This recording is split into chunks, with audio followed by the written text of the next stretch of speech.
Yes, good afternoon, everybody. My name is Andrea. I'm here with the Community Language Cooperative. We're going to be practicing language justice today. We're going to have simultaneous interpretation in English and in Spanish.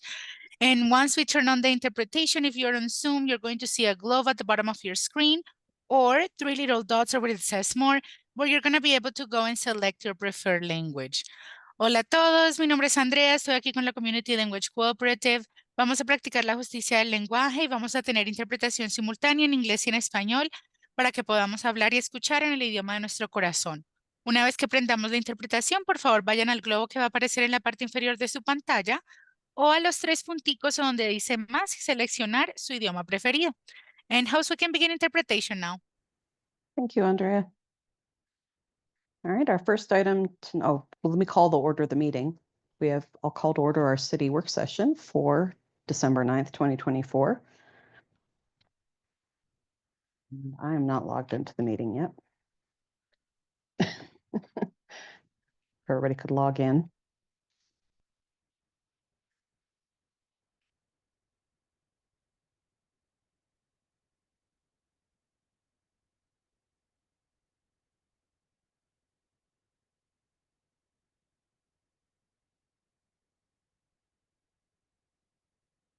Technical difficulties down there.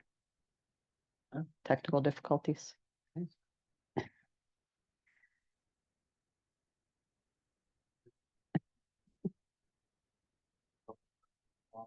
This one?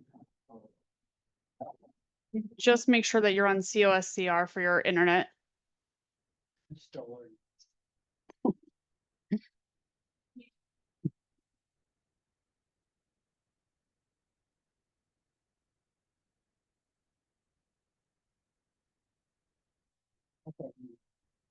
Okay. Thank you. We have a roll call, please.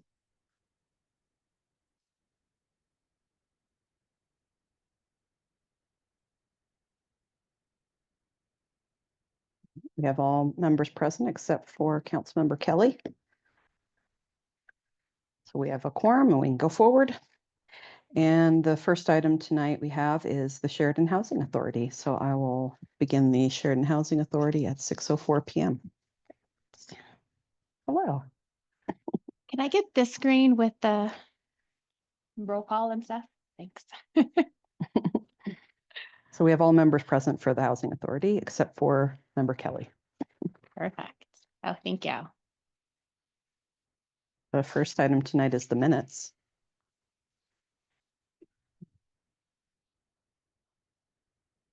I have a motion from Board Member Moreno and a second from Board Member Stang. Any discussion on the minutes?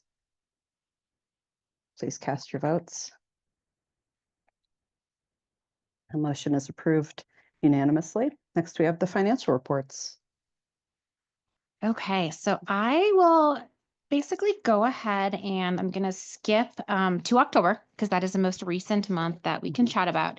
I will start on page 8 with the balance sheet for basically the savings account. So of course they're looking healthy, about $90,000 in those accounts. Again, we're not necessarily putting any money into those accounts. We're not actively collecting any kind of revenue. The money just grows from interest. We'll talk about page 10 a little bit. That is the balance sheet for the actual programs. Something to point out that while in general the accounts look healthy, the negative kind of $16,000 towards the bottom there where it talks about net position voucher, the restricted.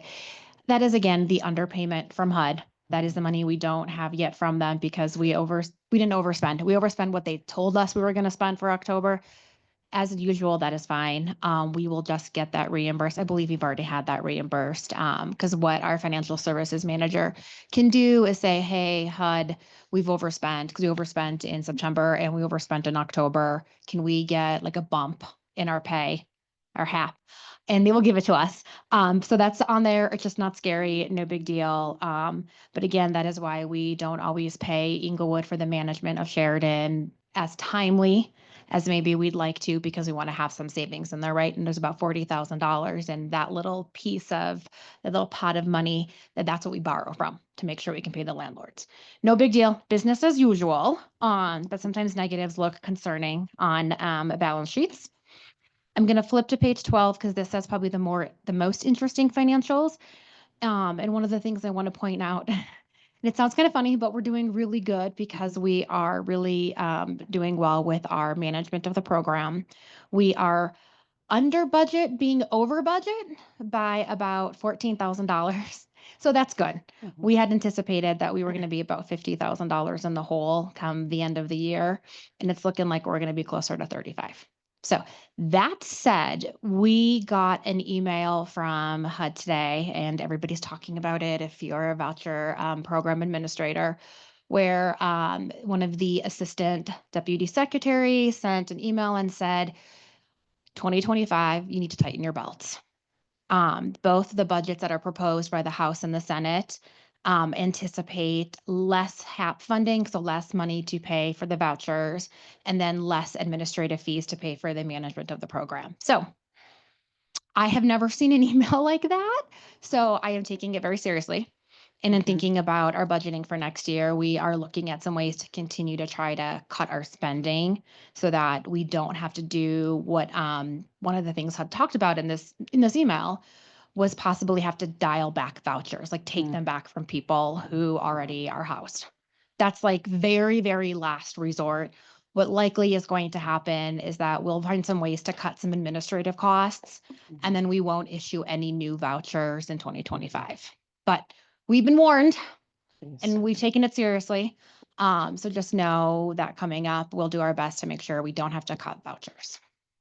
But I'd like us to tighten up kind of that negative spending piece and get closer. We'll never get to a place where we're positive in this program, Mhm. but if we can stay kind of negative 10,000, 15, maybe 20, that would be a better spot for us to sit in. So just a word of warning for 2025. And then that's it. Does anybody have any questions on the financial reports? Oh, Mayor, that was your line, sorry. Questions or comments? I was gonna make a comment, but I don't remember anyone asking for less HAP funds, but I doubt anybody in the country is asking for that. No, and we do have some reserve. So we Yeah. have some of that cushion because you'll see I'll talk about sometimes we spend over for the month and we spend a little Yeah. bit over for the year, and that's okay. But what they are saying too is don't spend more than your cushion either. Like look Mhm. at your financials and don't you dare spend more. And if you get cut, you get cut. And that's not where we want to be. Okay. Thanks for the heads up. Anybody else have questions or comments before we vote on this one? Apologize for being late. Let's start over. Let the record show that member Kelly has arrived. Apologies. All right, so we have a motion from board member Camacho and a second from board member Moreno. Anybody have any other questions or comments? Please cast your votes. Madam Mayor, Yes, would you like me to wait for Councilmember Kelly to be on for the vote? he was not really here for the discussion, so we're probably okay to go ahead.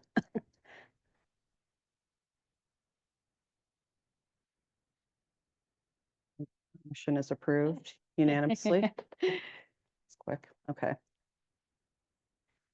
Next, we have the program reports. Okay, so on page 13, for September, we had 154 of our 181 vouchers leased up. And this is one of those months where I told you we spent 112% of the budget for the month. Again, okay, but that is why we didn't get enough money that month from HUD. Year to date, though, was 101. For October, page 14, we lost a few vouchers to folks porting out to other jurisdictions. That did bring down the HAP for that month to 96% of budget. That's just kind of how it Mhm. fluctuates when we have a few vouchers go here and there. Again, year to date is still 101, and that is fine. Like I said, we have a little bit of reserves, but going to 2025, we will watch that to make sure that is like at 100, maybe just a little bit less, right? Mhm. But overall, it's fine for what we are authorized for right now. Just want to point out too, we still have 948 families in the lottery. Okay. Can I Thank you.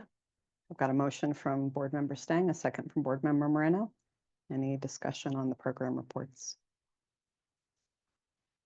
Please cast your votes.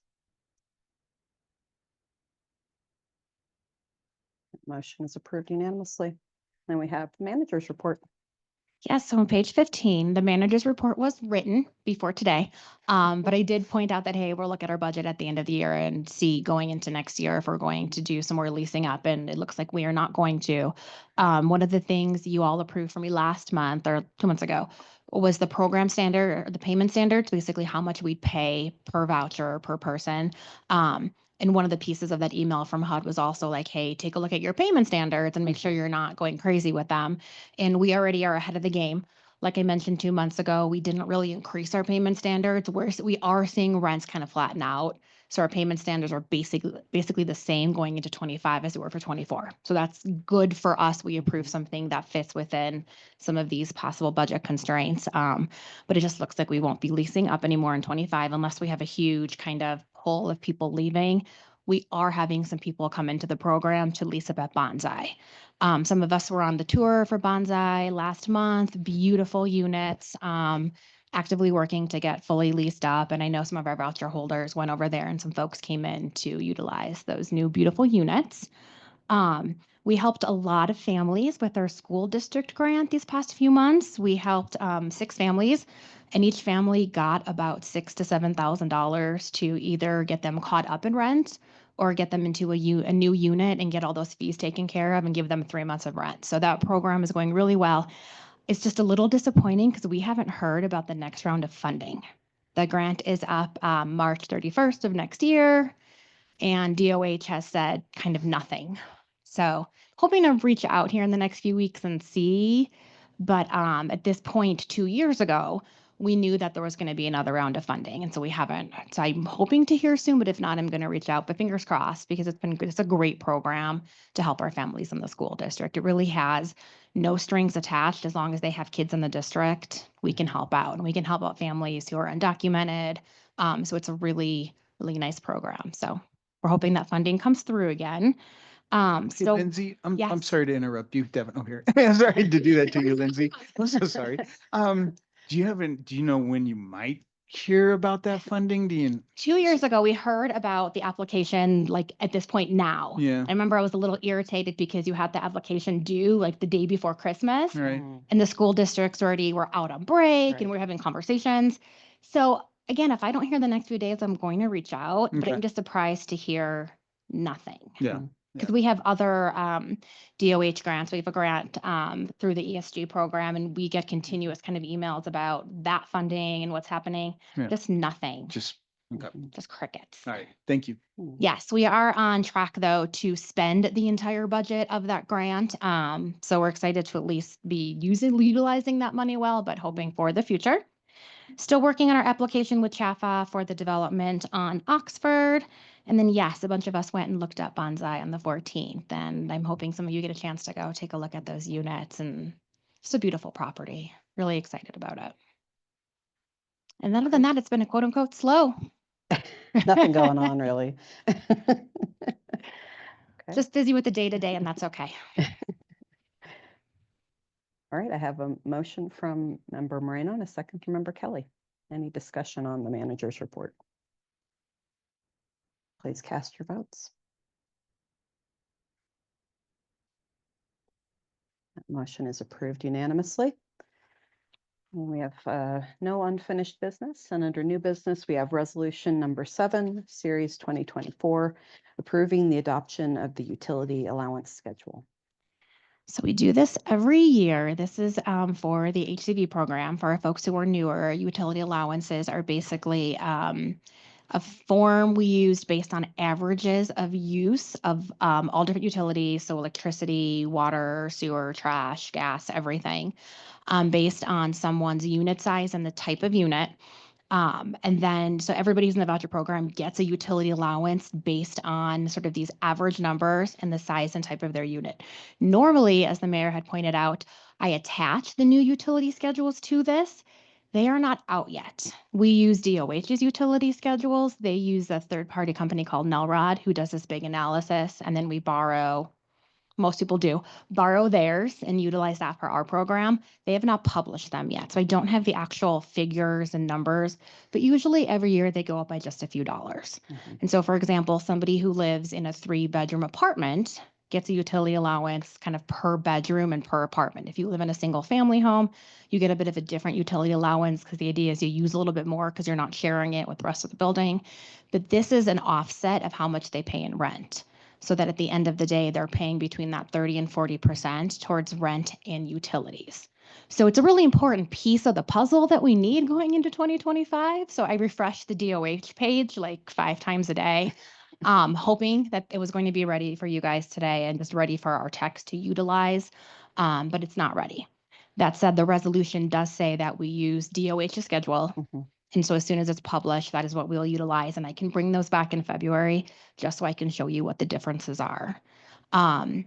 Again, so it's not a 1-for-1. So someone doesn't bring us a utility bill and say, hey, I spend $80 in Excel a month. They just get this kind of Mhm. I shouldn't say statewide, county average. We use an Arapahoe County utility allowance. And depending, and also it's only what they pay for. So some of our folks don't pay for utilities, like that just might all be lumped in rent. But we don't see that. More than anything now, we see people paying increased utility costs and also paying for things like water, sewer, trash that they've not had to pay for in the past. So utility allowances are really important that we get that information and calculate them right so folks get that offset. Okay, great. Well, we have a motion from Member Whitaker and a second by Member Camacho. Anybody have any questions about Resolution 7? Madam Mayor, I have Yes. a motion to amend on the board. Is there, Yeah, so I'm just wondering, without that attachment, if this is if this is something that we are going to go ahead and pass without seeing what the numbers look like. My ask is that you would, so we can make this effective for our January 1st renewals. And I can send them to you as soon as they're ready. I wish I would have brought 2024 to kind of show an example, but they're not going to go up a ton. Each category usually goes up by $1 to $2, kind of depending on the cost of electricity and the cost of gas and propane and all the different things. That said, is this your guys' last meeting for the year? It is. You know what you might be able to do, and I'll just throw this out for thought. Mhm. But if the council, if we were to ask Lindsay, look, once DOH finally releases the numbers, if they are significantly different, we could bring it back for the Mhm. council to Mhm. reconsider possibly. But I concur with Lindsay and seeing the history of this. They're usually very small incremental Mhm. increases each year along those. And so maybe if it's something, even if it's beyond that, if Right. it's just kind of out of the ordinary, could we bring it to council to look at again and go, hey, look, just so you know, this is a little bit out of the ordinary. Mhm. And you could look at saying if you wanted to reconsider or something along those lines. And that's a good idea. I would think out of the ordinary to me too would mean like a decrease. We Mhm. wouldn't really want to see people have a decrease in utility allowance because we know that's not what's happening in the actual market. Yeah. The other, reason we use DOH is because I mentioned they use NELROD. I'm assuming they pay NELROD between $5,000 to $10,000 to do this, and this is not a cost I want us to incur. Mhm. So that is why we piggyback off them. I just don't know why it's so late. That late in being published. Yeah, because we usually have, you usually have that here Yeah. for us and we. Yeah, we normally have it like by now. We've used it for Mhm. as long as I've been with the housing authority.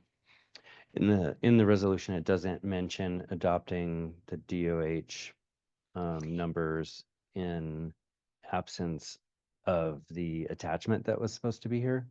Can we change the wording somehow so that it says that? Right, like change the way the fourth whereas maybe, because it's not attached, you're right, yeah.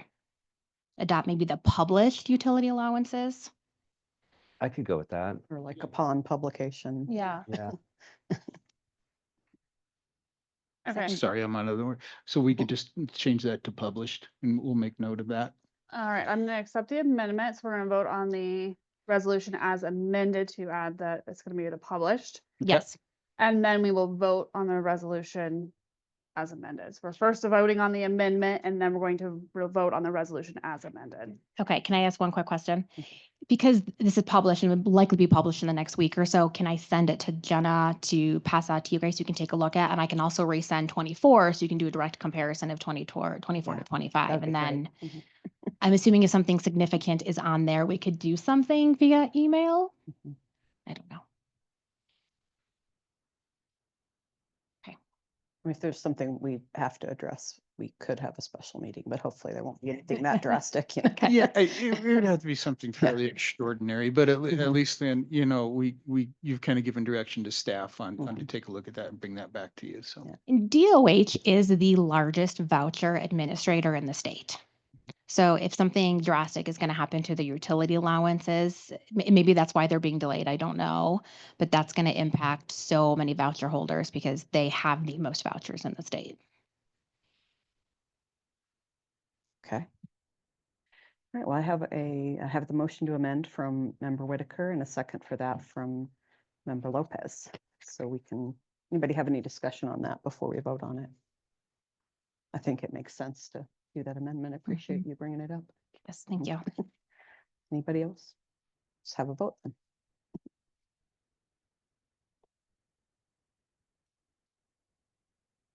All right, the amendment is approved unanimously, and now we'll vote on the original resolution as amended.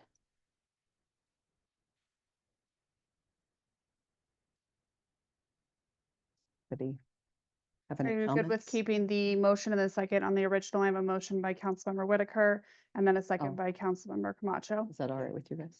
Okay, Okay. I'm going to. Yes. All right, and your vote. That motion is approved unanimously. Great, thank you, everybody. That's all we have on this agenda. It is, So- unless you have any other questions, anything No. else you want to ask, address? Doesn't look like it. All right, I'll adjourn the Housing Authority meeting at 6:23 PM. Thank you Okay. very much, Lindsay.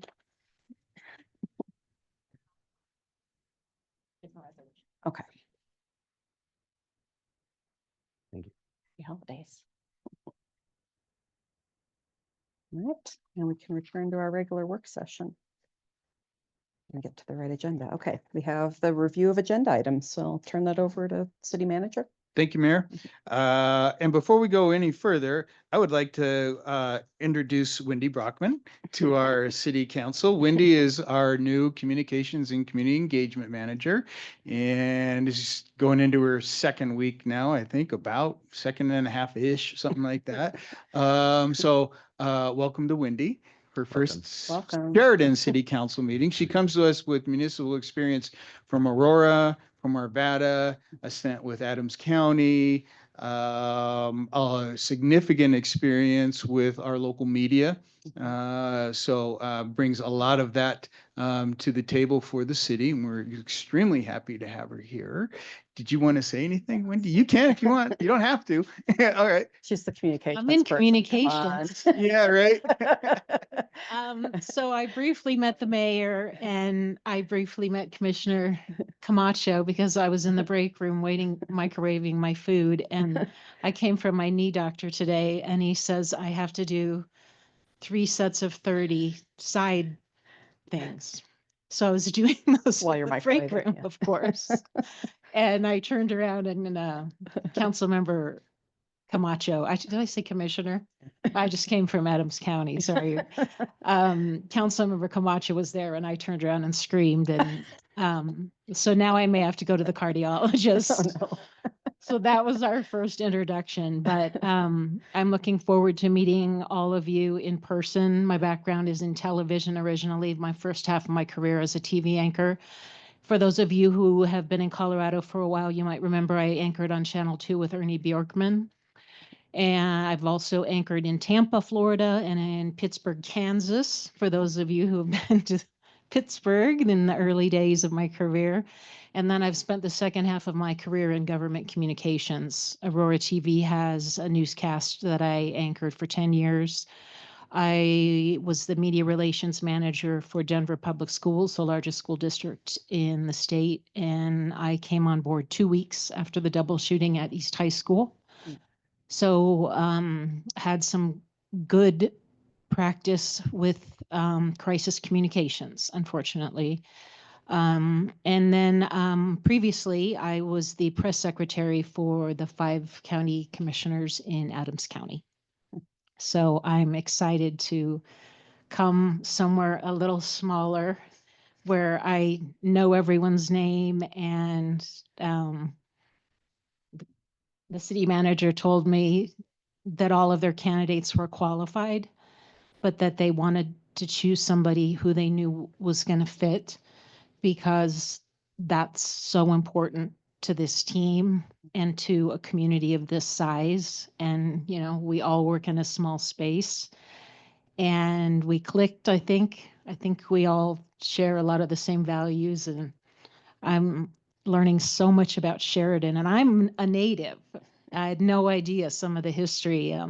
So I'm excited to get a chance to share that history with the public. And Chief Martinez and I have talked a lot about increasing their profile on social media. So let the games begin. Right. Nice to meet you all. Nice Yeah. to meet you. I know our residents are excited to have the newsletter back, so. Yeah, nice meeting you as well. And being spooked by seeing Ernie, I mean. Happens to everyone. Welcome to the team. I know. I'm just messing, Ernie. You know, I love you. Teasing. All right, and Mayor, before we go on to Yeah. to what are the rest of the things I want to cover, but so we're kind of touching on personnel issues.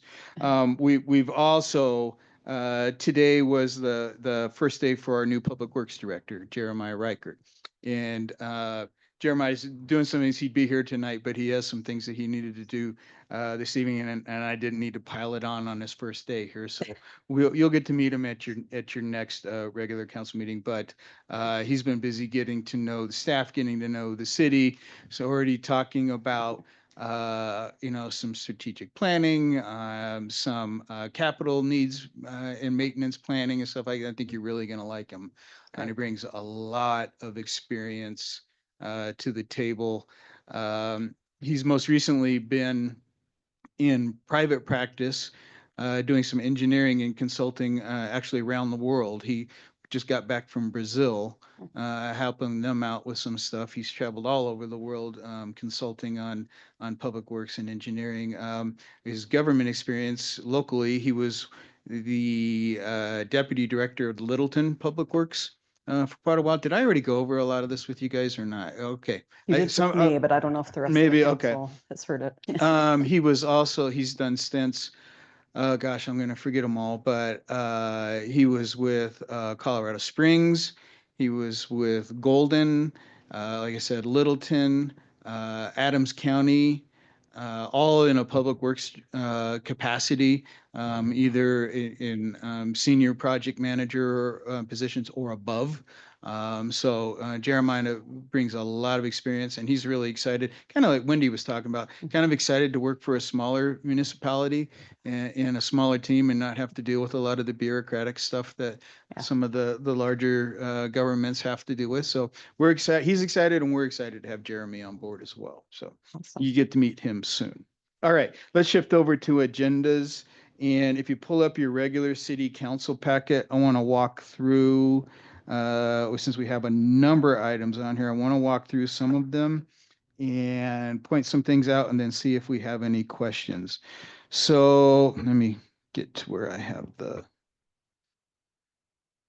table of contents up here. Whoops. Sorry, I'm on the wrong packet.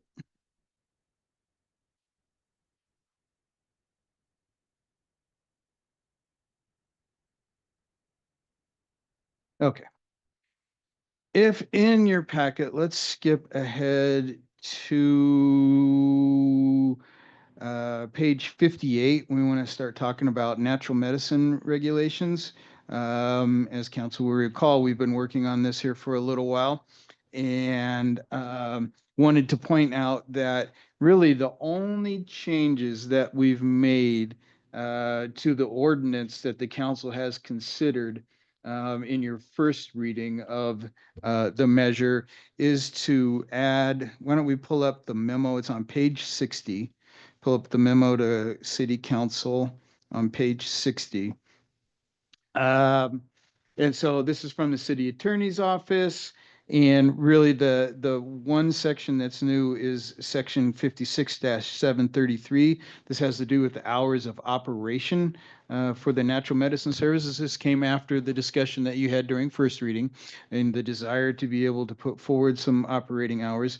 And as you can see, it's been added in here. It establishes the hours of operation for the natural medicine healing centers. Remember, there's the healing centers.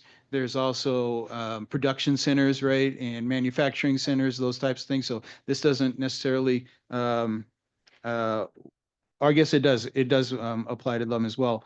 But it'd be 7 a.m. to midnight. And I think that reflects the comments that we heard from council and the general direction that we heard from council on that. Other than that, for that ordinance, that's the only change that you have tonight. We do have public hearing and second reading tonight for you on that. Any questions or comments or before we finalize that this evening? Good. Okay. Thank you. All right. Now let me get back to the. If we go to. Okay, we're going to skip the rezoning. Remember, you do have a rezoning tonight. Rezoning or any zoning matter is a quasi judicial matter, so we're not going to discuss it beforehand.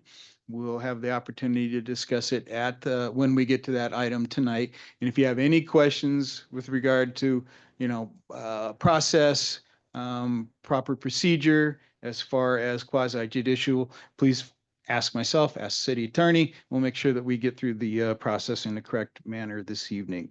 So we'll skip over all the rezoning that we have, and we will go to ordinance, let's see, page 108, which is the municipal court judge salary. Let me get there. So if we go to actually page oops. Yeah, if I can get my thing to work there. There we go. 109, and that's where we get into the ordinance that establishes the salary for the presiding municipal judge. Now, we have to do an ordinance that establishes the salary for the presiding judge. That is a charter requirement. So it states in the charter that the council will designate or will establish a salary for the judge, and will do so by ordinance. All right. So we've got that one. This is second reading on it. Hasn't changed from first reading again, and the municipal judge has a flat annual rate of $50,000 to cover those services. Yeah. One item on this is that you guys all Oh. have a motion for tonight, or a sheet with motions on it. Oh, the date. Um, Thank you.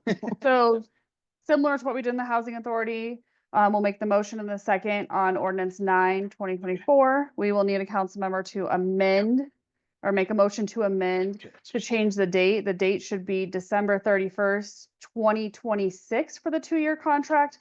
Currently how the ordinance read is December 31st, 2027. So we'll need to amend it to the 2026. And then we'll vote on the motion to amend, and then we'll vote on the ordinance as amended. Now, the reason that we have to, the reason I know how this happened, and I know how it happened to Mary Lynn when she was drafting this.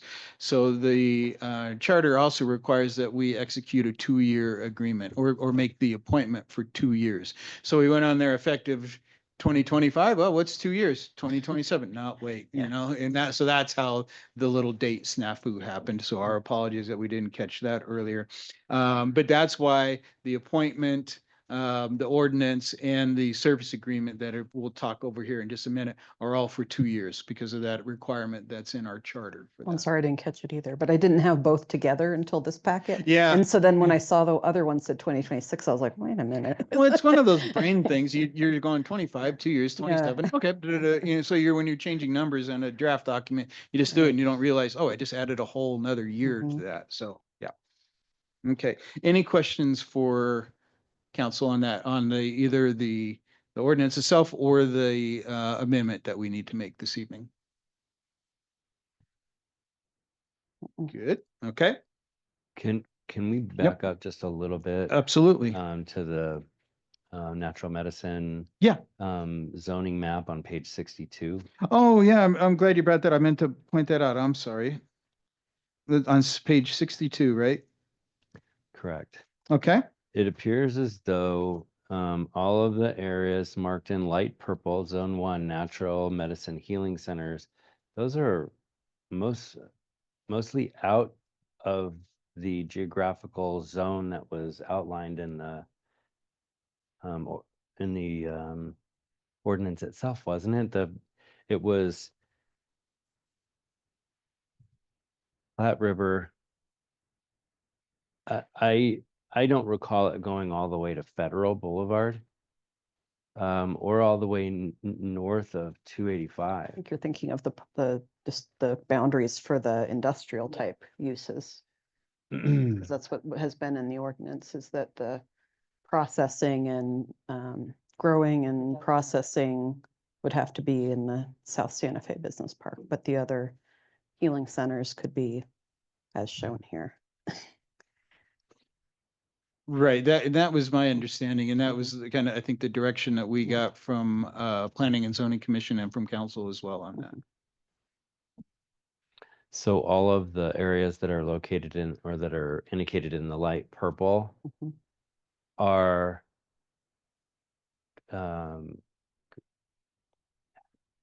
Those are the areas where they can do like manufacturing. The one that's in the dark purple is where That's they the can do- manufacturing. The centers are the Right. light purple. Yeah. Oh, the centers are the light purple. Because the centers are more like, like a medical office, basically. Okay, you know? Yeah. Okay.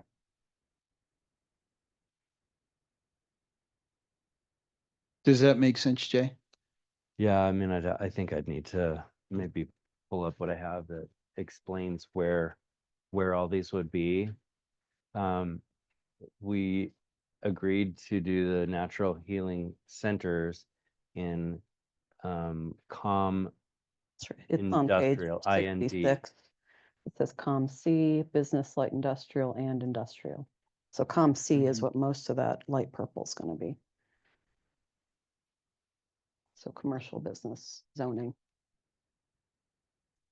And some of it might be the business, light industrial. Yeah.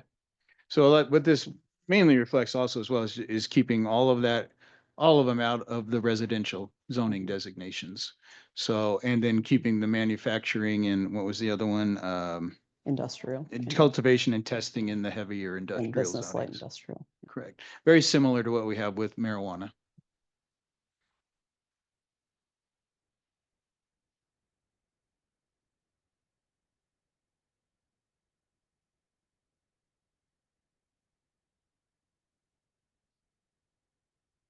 I appreciate that map. I think it really helps us to understand what we're approving. It's also nice when you have a potential business owner or licensee are coming through and wanting to know, okay, can I do it? There's a nice little one pager that you can give them and really helps them with not having to read through all the zoning designations and. Well, knowing it's here, I'm sure we could have it on our website, or maybe we already, Yep. Have it ready to put it there once we pass this. Absolutely. Absolutely. Okay. Did that cover it, Jay, for you?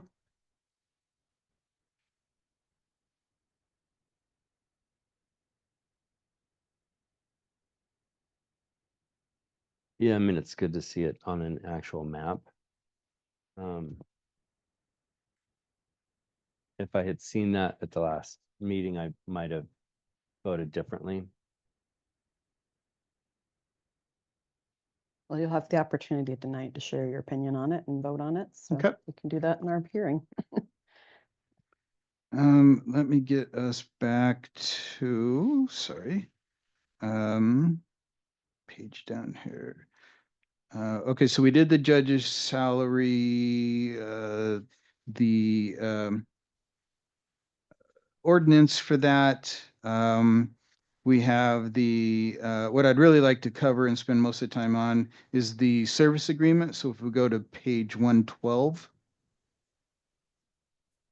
Okay, and this is the beginning with the resolution that does two things. It appoints Judge Soros to the position and approves a service agreement with the judge for that position. Again, we need to remind ourselves or keep in mind that the judge will be a will be a contractor, an independent contractor for the city. And the service agreement is what spells out the details of that arrangement between the judge and ourselves. So going on to the next page, 114, I want to just walk through the services agreement a little because we will be reviewing this on roughly an annual basis, even though we do a 2-year appointment.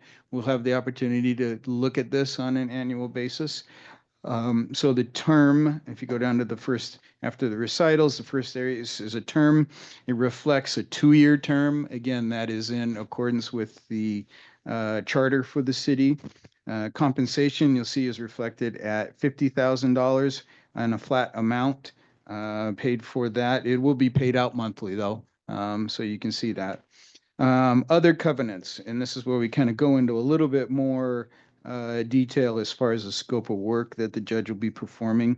And the first paragraph there, A, just states that the judge has to take an oath of office for that position. And this is probably where I'll mention that we've been in discussions with Judge Soros and also Judge Kimmel, and Judge Kimmel has agreed to swear in Judge Soros on his last day in court and kind of pass the baton. So his last day is the 19th of this month. And towards the end of that court session, then Judge Soros will be here. We'll send out invites to council if you want to be here at all. And then Judge Kimmel can swear in Judge Soros for her oath of office. We thought that would be a nice touch. We'll probably have some little refreshments and stuff, and we'll have invites out to council and staff. So if you want to attend, look for that email. We'll be sending that out shortly. We just confirmed that with Judge Kimmel today, and so we'll get that out soon to you. Moving on under other covenants, under section B, we talk about the opportunity that this service agreement will be reviewed by the city council annually. Even though it's going to be a 2-year appointment, we do want to review this every year. And that the judge is required to have at least one meeting with the council prior to January 1 of 2026. So kind of a 1-year update. Right? Well, how's things going after the first year being the judge, and how's the court, and how's that all go, and give you the opportunity to talk with the judge about that. So formalizing that here, we may have more, but we're saying here we're going to have at least one, and that's mandated. The next item under C, the judge may be removed from office. It has to be by a majority vote of the entire council. So you have to have 4 votes. In order to remove the judge from that position, and it has to be for cause. So that's language that's in the charter as well. You can't just come up with 4 votes and say we want to fire the judge just because.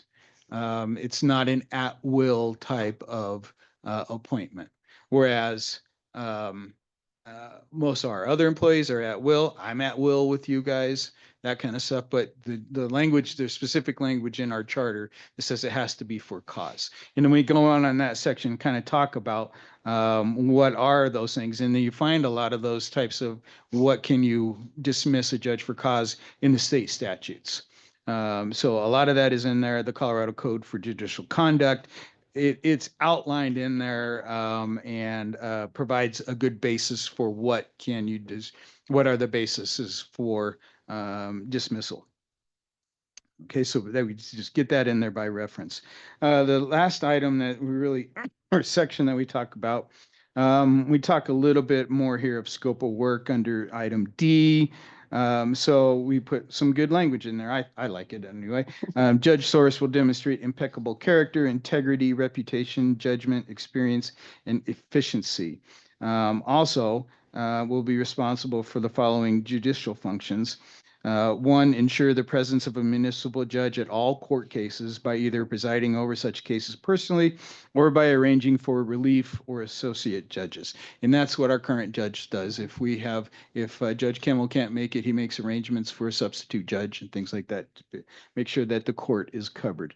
Item 2, interpret and apply the law, make legal rulings, ensure that the proceedings are fairly conducted according to established legal precedents. Pretty straightforward. Make legal decisions based on facts presented and applicable laws. Again, fairly going on. Interpret and apply the law, specific cases. Item 5, uphold the principles of due process. 6, adopt rules and regulations to conduct the business of the court.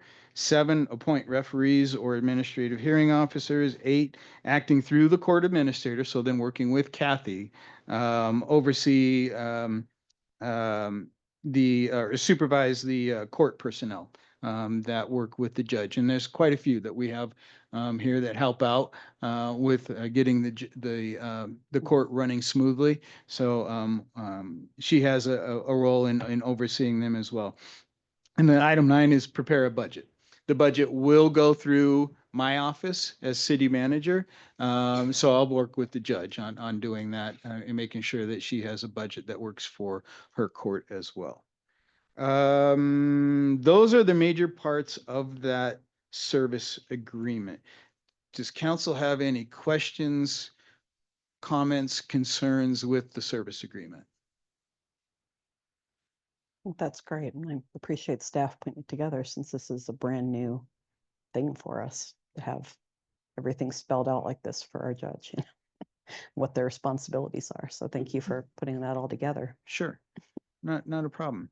It was one where I spent, to tell you the honest truth, I drafted a completely different version. It was much more intricate. I sat there for like 3 days and went, what the hell am I doing? And I Yeah. threw it away and then did this version, which I think is simpler, easier, and Mhm. clearer. So Yeah, a little bit Yeah. more just kind of the principles and Yep. the outline and Yep. the details of how she'll run her court is Yep. up to her. And I want council to really know. So every intention and Judge Soros is on board with this. Mhm. Her intention is to be touching base with council more frequently than we have in the past. Mhm. Okay, at least annually, if not a little bit more, possibly, especially once we get started here.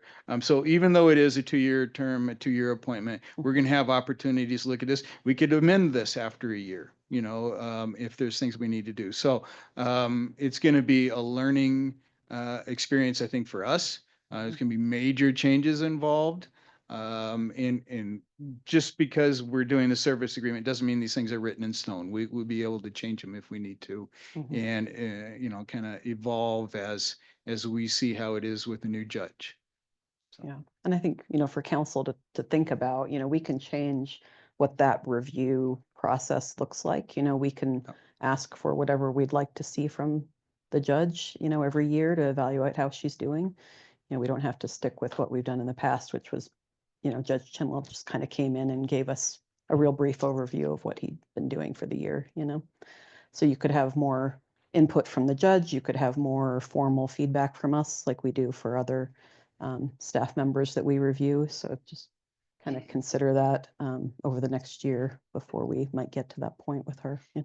and I'll talk with the judge before we come up on those types of opportunities and see what suggestions she has, because, Yeah. you know, she has a wealth of experience Right. already working as a municipal Mhm. judge. What has she seen that works for her and that Mhm. she'd like to suggest that maybe we try here? So Mhm. yeah, it'll be, I think it's a really great opportunity. We're going to see lots of changes, and I think a lot of Mhm. people are really excited. So Yeah. it's good.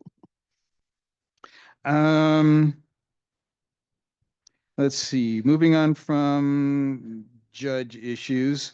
We have resolution 31 tonight, which is setting the mill levy. Did anybody have any questions about the mill levy question or setting the mill levy at all? Pretty straightforward on that. I didn't know. Is Teresa online? I sure am. Teresa, did you have anything that you wanted to go over with this with the council? Just wanted to say that the budget numbers that were adopted for the general fund and the debt service for the property tax revenue, this matches that. So there isn't any great changes or anything. So this is exactly adopting what you did earlier in October and November. Thank you. Any questions from council?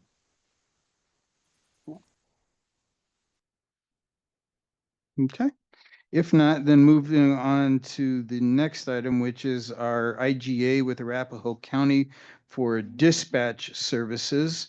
This is an annual IGA that we talk with or that we execute with Arapahoe County for dispatch services for the city. This year, we're looking at a 5% increase over what we paid last year. That's for the dispatch services themselves. So we're going from 265,000 and change up to 278,000 and change. It's an amount of a bit over $13,000, representing a 5% increase. And then we also, as part of our IGA with them, we have a maintenance agreement with the county for mobile licenses for radios that we do through the dispatch center. And that's going to see a 3% increase, and that's fairly standard, actually on both sides, a fairly standard increase on this IGA. So any questions from the council on those? All right, again, in my experience, this is well within annual types of increases that we see every year. I have yet to see dispatch services anywhere on this planet go down in costs, so this is pretty. Okay.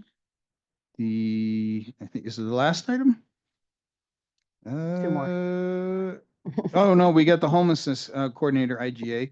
So if we look at, I think it's page 127, we have an IGA for the homelessness coordinator position. This is the position that Jessica holds, that everybody got the opportunity to meet when we had our work session with the Tri-Cities cities and their councils. So nothing new that wasn't really kind of discussed as part of that work session that night. Again, executing a new IGA for that position, and then that considers for the implementation of the action plan 2.0 along there. And so that's for the coordinator position. And then the IGA itself also spells out what the parties are responsible for. Basically, the county has been responsible. They've stepped up and kind of provide the overhead and supply part of the equation for that position. So they provide the actual oversight of the position. Jessica technically reports to oh, I forget who she reports to over there. I think it's Lizzie, or is it I thought it's Kathy? Kathy Smith, but maybe. It I'm might wrong. be Kathy Smith with she kind of does their Okay. administrative department oversight there. Anyway, so they're technically an employee of the county. Okay, is the way this is set up. So then the county provides materials, workspace, overhead, all those kind of things that they need for that position. And the cities basically provide the funding side of it, right? So then we provide, I think it's 12,000 a year. Littleton pays 60,000 a year. Inglewood pays 48,000 a year. And that's towards the estimated annual cost for the coordinator position. And then with the action plan, we always adopt in the first IGA with this, we had costs or money set aside for the action plan. With our new action plan that was reviewed at the work session we were at, the price tag for that, and again, I'm on page 130 here, is $185,000.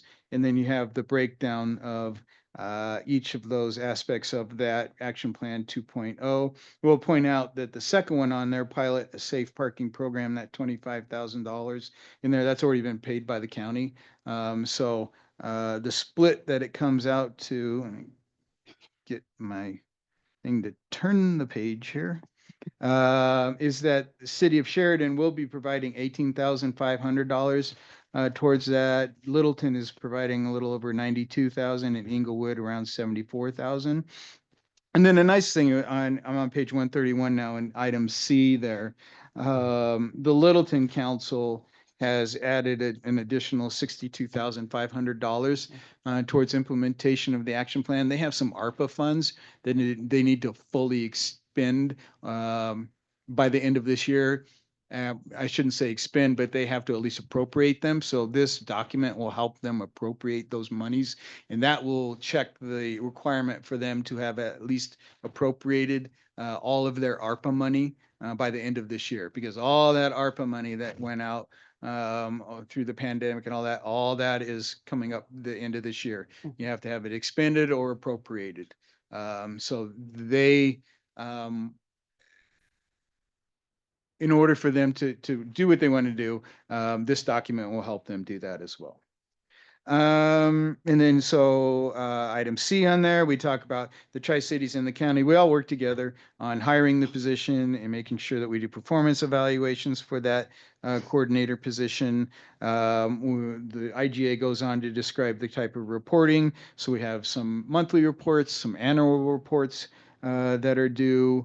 Some of the scope of work as far as performance metrics that'll be tracked, how that will be communicated, giving progress updates to the various committees and such. So the last thing to be aware of on this, that this IGA will run for 2 years. So it's a 2-year term on this for this IGA. I think that's all I wanted to cover on that one. Any questions on the IGA? Okay. Finally, on page 136, the last item I want to touch on is our letter of credit, or a line of credit, I should say. So every year we've executed a line of credit, basically as a very cheap insurance policy for the city as far as any type of cash flow issues that we could potentially run into. I don't think we've touched it in 12, 13 years or so. It's been a little while since we ever even had to touch it, but it is an incredibly cheap insurance policy. I like to have that there just in case something happens. I think it costs, Teresa, how much does it cost us for that? 250, I should say it's 249,000. I think it's less than $1,000 a year, isn't it? It's about 600. 600, there we are, $1 a year. It's very, very cheap insurance that in case we were to ever run into any kind of cash flow issues. We don't anticipate that, but you never do you? So it's good to have it there. Teresa, did you have anything else on that line of credit? I didn't, but happy to answer questions. Thank you. That's it for your evening there, Mayor, that we're all going to work on tonight. So quite a bit. A few things to do Just a few tonight. things to do tonight. And then, yes, thank you. And then we do have executive session following that for the performance evaluations for the city manager and city clerk. Great. Anybody have any questions about our agenda tonight? Looks like we're good. Okay. Then we'll adjourn the work session at 6:59 p.m. and have a moment till we start our next meeting. Meeting software is up. If you're ready. Just for the reminder.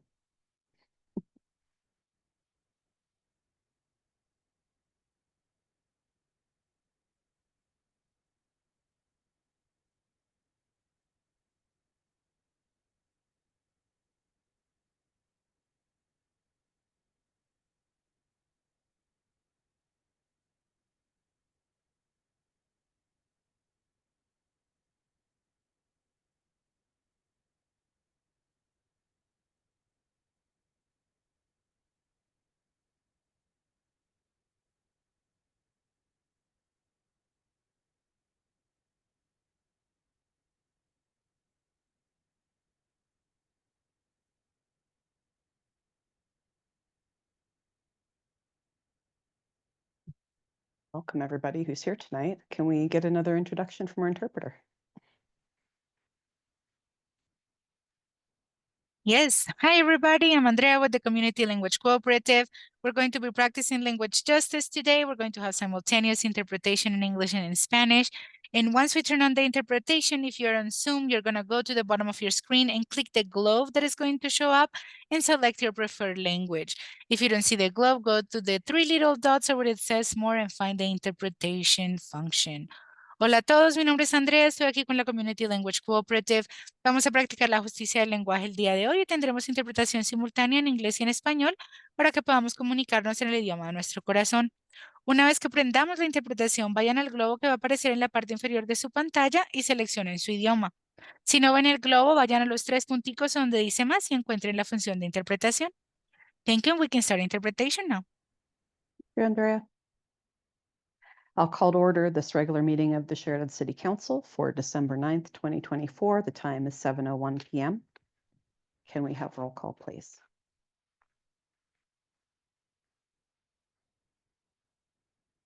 Great. We have all council members present. Can we rise for the invocation followed by the Pledge of Allegiance?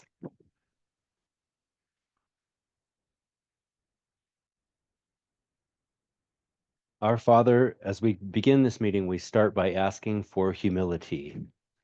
Whenever ideas are shared, there will always be the temptation for us to be proud. We will be tempted to defend our ideas too strongly. We will be tempted to dismiss others' opinions without carefully considering them. But we know that God opposes the proud but shows favor to the humble in James 4:6. Help us to approach this meeting with a humble heart, open to hearing and learning from one another. Let your Spirit guide our decisions so that we may come to decisions that are not just based on our own understanding, but also on your wisdom and guidance. We thank you for the reminder to remain humble and seek unity in all we do. May this meeting be a reflection of your love, grace, and humility. In your precious name, amen. I pledge allegiance to the flag of the United States of America and to the republic for which it stands, one nation, under God, indivisible, with liberty and justice for all.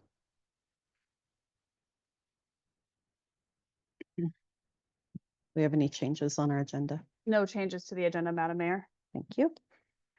First item is to receive and file the financial reports. I have a motion from Councilmember Stang and a second from Councilmember Whitaker. Any discussion on the financial reports? Please cast your votes.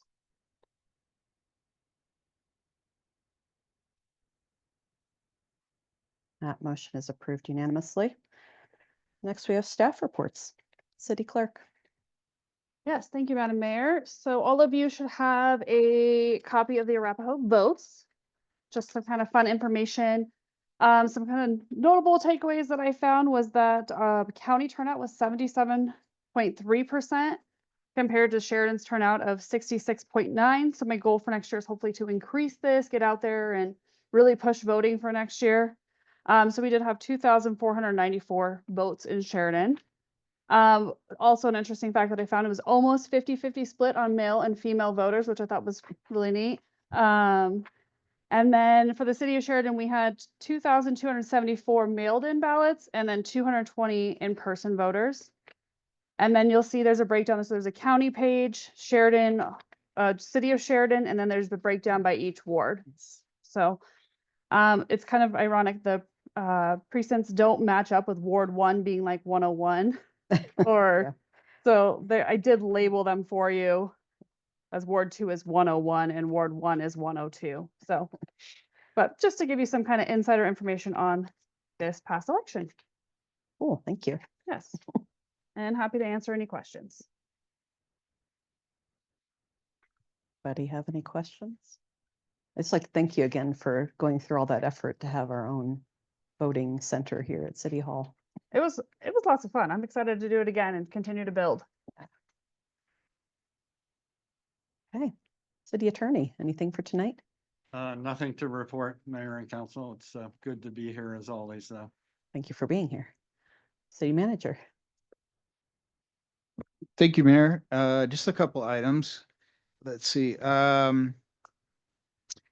Met with the Sheridan Rising Together for Equity new community organizer. Her name is Lisa Lopez.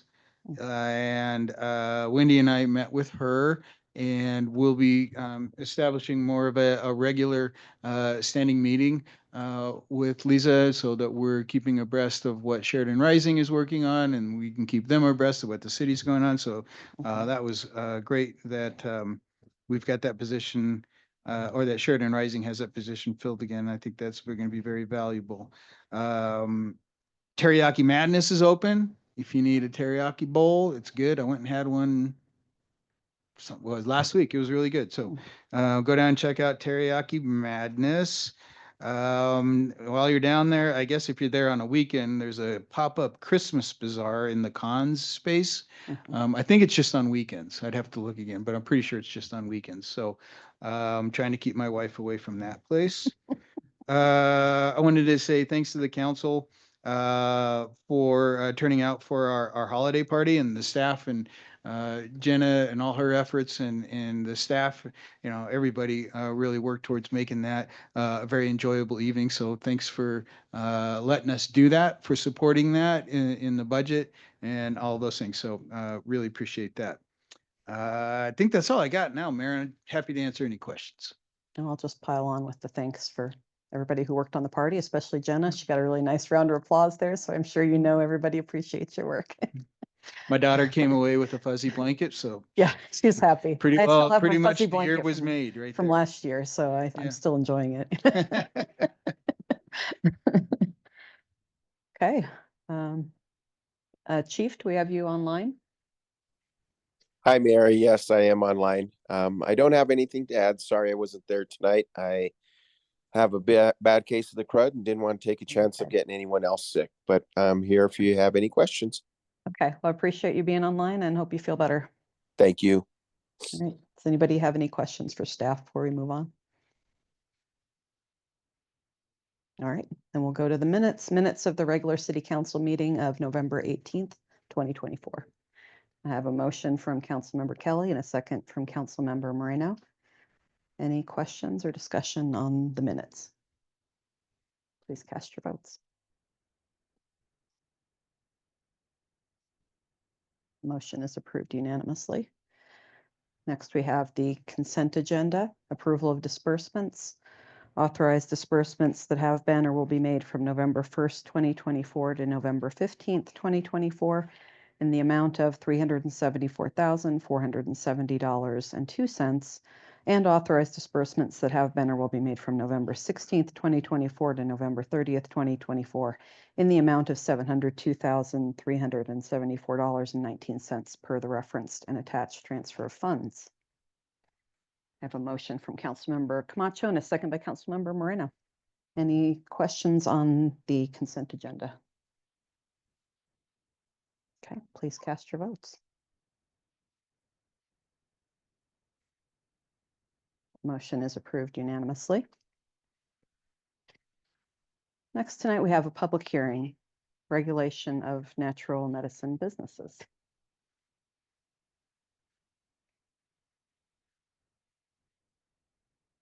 I will recess the regular meeting at 7:08 p.m. and we'll enter into a public hearing at 7:09 p.m. to gather citizen input on an ordinance regarding local regulation of the natural medicine businesses and amending Chapter 56 entitled zoning. I'll enter the following exhibits into the record. Exhibit A, the staff memo. Exhibit B, proof of publication in the Englewood Herald on November 21st, 2024 and November 28th, 2024. Exhibit C, Natural Medicine Facility Location Guide. Our first step is opening remarks from our city attorney, if there are any. I don't really have any opening remarks there. Okay. Then we'll invite comments from citizens and interested parties. If there's anyone who would like to speak on this ordinance, please make that known and you can come up and speak with us. Okay, I don't see anyone. Any comments from staff? No comments at this time, Mayor. Thank you. Thank you. Do we have any questions from anyone on council or discussion?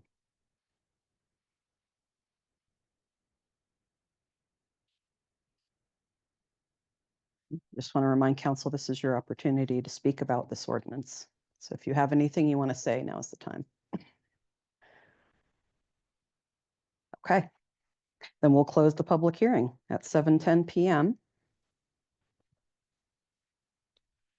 And we'll go to the related ordinance 10 of 2024. Is everyone else still in the meeting? Because I've got kicked out on I got online kicked out. here. Okay, just want to check before we get on to the next steps here. I tested meeting software for 4 hours today, like nonstop. We changed the Wi-Fi, we did all these updates. And No one can test it like us. oh, I'm going back to IT. Okay. All right, we have related item ordinance 10 of 2024, an ordinance of the City Council of the City of Sheridan, Colorado, amending Chapter 56 zoning of the Sheridan Municipal Code regarding local regulation of natural medicine businesses as amended. I have a motion from Councilmember Moreno and a second from Councilmember Kelly.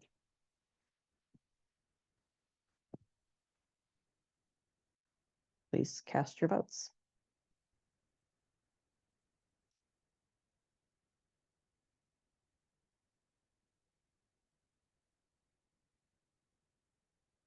Okay, that motion is approved unanimously. I apologize. I don't think I said what time I closed the public hearing. I missed that step. Yeah, you did. I did? That's 7:10. Yep. Okay, great. You're doing awesome. Awesome. All right, let's move on. We have another public hearing. Frank. To my other packet. Okay, we have a public hearing and we're going to enter into that public hearing at 7:12 p.m. to consider a proposed zoning change from the commercial COM-C district to the planned unit development PUD zone district with an underlying zoning of commercial COM-C zone district, and for approval of an associated official development plan ODP. I'll enter the following exhibits into the record. Exhibit A, staff report including the application for rezoning, official development plan, building elevations, PUD criteria narrative, letter of support, property owners within 300 feet map and list, neighborhood meeting notice and notes, affidavit of posting and picture, P&Z and CC, resolution PZ 3-2024, minutes of the November 6, 2024 P&Z meeting, affidavit of publication and notice. And I'll invite opening remarks by our city planner, Ari Snow.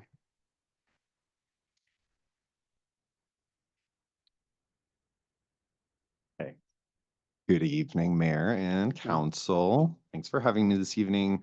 I am going to give a brief overview of the staff report this evening, and then answer any questions you have.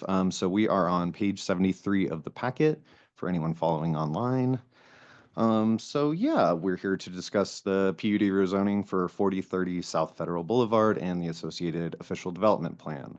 A little background about the property in question. It is currently addressed 4030, 4050, and 4060 South Federal, and it's zoned COM-C commercial currently. The applicant applied for rezoning to planned unit development district with underlying commercial zoning to develop a 7,280 square foot motor vehicle repair facility to expand the existing business located at 4010 South Federal Boulevard. So we realized this in Planning Commission. We deal with the term paint booth a lot, so I'm going to give you the municipal code definition of paint booth just for anyone that might not be clear on what that is. So a paint booth is defined in the code as a mechanically ventilated and heated structure used to enclose or accommodate a paint spraying operation and curing process conducted in conjunction with woodworking, motor vehicle manufacturing, motor vehicle repair and restoration, or other industrial uses. What we are talking about tonight is specifically for motor vehicles. The applicant and owner conducted a pre-application meeting with city staff in February of 2024. And a neighborhood meeting for this project, which is required by the rezoning code, was held on July 30th of 2024. The application was filed with the city on July 31st. Not going to go into a lot of detail in each of these sections, but just wanted to provide a brief overview of each section. So in the early, or kind of in the legislative background section now. So in the early 2000s, Sheridan City Council passed a few ordinances that impacted the zoning code in response to the 2004 comprehensive plan updates. And in 2019, the subject use of motor vehicle repair facility became a conditional use in the business light industrial district and is only a use by right in the industrial district. As far as the zoning, land use, and subdivision, property is currently zoned commercial. The applicant is requesting to rezone to PUD with underlying commercial. The PUD zoning would allow for the development of the motor vehicle repair facility, including auto body painting and repair, as the COMC district does not allow for that use. As mentioned previously, the business light industrial district is the next district where that use is allowed as a conditional use because that district allows more intensive uses. Kind of in the neighborhood, the last rezoning that occurred in the East Federal neighborhood occurred on June 14th of 2021. That was the Bonsai Apartments development, which is now leasing and people are moving in. I'll go to the map on page 3 of the staff report and just give you some neighborhood context of the surrounding properties. So to the north, we have the 4010 Johns Collision motor vehicle repair facility and office warehouse building. To the south is a single-story professional services office. To the east is, multiple enclosed commercial and industrial structures. And to the west, a single-family home, an office warehouse, and an event hall. Next, I'll go over the compliance with the municipal code. Section 56.357 and 56.354, those respectively outline the standards for creating an ODP and for the designation of an underlying zone district in a PUD. So, and then moving on to 56.586, the standards for zoning and rezoning. There are two criterias that you are to consider. The proposed zoning promotes the health, safety, or welfare of the inhabitants of the city and the purposes of this article. The public improvements that are kind of outlined in the staff report, such as the proposed landscape buffer along Federal Boulevard and the closure of 2 existing curb cuts, can help to encourage a more walkable Federal Boulevard. Additionally, improvements identified in the Planning Commission meeting could also make for a more pedestrian-friendly atmosphere. And then at least one additional factor must exist. So staff believes that the proposed zoning is consistent with the goals of the comprehensive plan, specifically Chapter 6, business recruitment, retention, and expansion, which is goal CG 4.2, to promote community growth, encourage redevelopment of underutilized properties currently in the city. Additionally, with an official development plan, council should must consider, I'm not sure, standards for approval. I'm going to go through each of these. I have notes on certain ones. Obviously, I wrote notes on all of them for your review, but I'll just read them to you. So, the proposed development will be in harmony and compatible with the character of the surrounding area and neighborhood. It will be in accordance with the Sheridan Comprehensive Plan, will not result in an over-intensive use of land, will not have a material adverse effect on community capital improvement programs, will not require a level of community facilities and services greater than that which is available, will not result in an undue traffic or congestion hazard, which the traffic impact letter provided by the applicant does show a decrease in trips generated per day. So that's kind of a positive. A full traffic study will be required during the site development process to further investigate and make sure that that is accurate. G, that the application will not cause significant air, water, or noise pollution. Staff does not believe it does. It will be adequately landscaped and buffered and screened and will not otherwise be detrimental to the health, safety, or welfare of the present or future inhabitants of Sheridan. Additionally, the application was referred to the following departments: Public Work, Denver Fire, the building official, the city engineer, the sanitation district that serves the property, Excel Energy, and the Public Utility Commission, Colorado Department of Transportation, and Denver Water. And most of these referral agencies will be involved also in the development plan process. Public notification was conducted, or the neighborhood meeting was conducted on July 30th. And a letter was sent to residents and property owners within 300-foot boundary. Additionally, this city council public hearing was noticed 14 days prior to the council meeting in the Inglewood Herald. And these notices and affidavits are attached to the staff report. Planning Commission conducted a public hearing on November 6th. Discussion amongst the commissioners identified two recommended public improvements for their a widening of the sidewalk along the frontage of the development from 5 feet to 10 feet, with the option for a landscape buffer between the roadway and sidewalk for user comfort and safety. And this project is identified in both the Colorado Department of Transportation's Federal Boulevard Corridor Safety Study and the City of Sheridan's South Federal Boulevard Plan, Safe Streets Through Sheridan. Additionally, it is supported by the Sheridan Comprehensive Plan, CLU 4.4, CLU 5.4.2, CROSC 1.1.7, and NEF 2.2. The second improvement was the addition of a bike rack or bicycle parking for customers to utilize as a secondary transportation option when dropping off their vehicles. That is all for the Planning Commission section. Staff spoke with the applicant after the Planning Commission meeting to discuss the outcomes, and as of the day I wrote this, finished writing this, no changes had been proposed to the ODP official development plan, or any suggestions had been proposed by the applicant.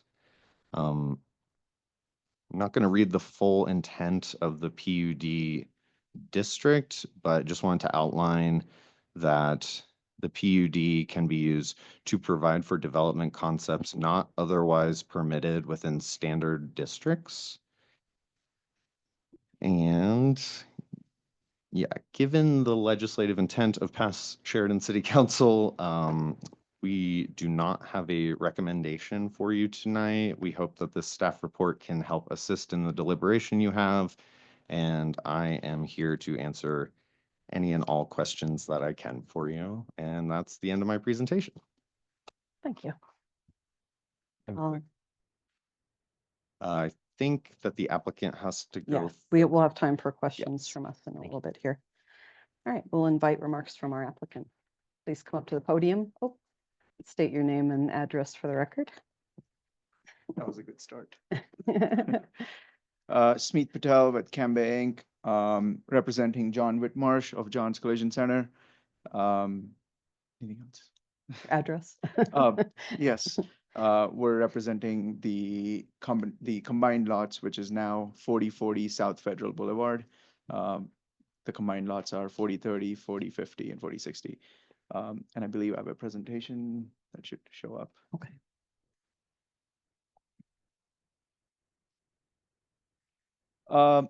So as indicated, this is for the approval of John's Collision Center's PUD for 4040 South Federal Boulevard. Next. John Whitmarsh started this John's Collision Center in 1992, has been a sales tax contributing legacy business for over 30 years in Sheridan. Has a state-of-the-art auto repair facility trusted by all the namely partners like Tesla, Land Rover, BMW, Ferrari. The property has been a very long-term employment contributor in the city of Sheridan and a neighbor in good standing, hence demonstrated by the letters that have been in support by the property owners that are adjacent to the property. I'm not sure if they're part of the packet, but We have one letter in our packet. Gotcha. I believe that would do, but yeah. Sheridan sales tax 2023 contribution is at $98,000 this year, with a 15% hike next year, and it's projected to nearly double for the year on year, with addition of the new lot. Just to make sure, the 40-10, 40-20, and 40-40 are in the same compound. Next. This is the underdeveloped and underutilized parcel. There are no current business and haven't been in a very long time. It is not a good place to be. John's Collision Center is right behind it and is part of the, it also operates in the unit that is that white building. Next. I kind of overlaid the Google Street View with the plans itself. As you can kind of see, the white building is the building with the solar is where John's Collision Center is currently operating out of. John owns the T-shaped lot, which is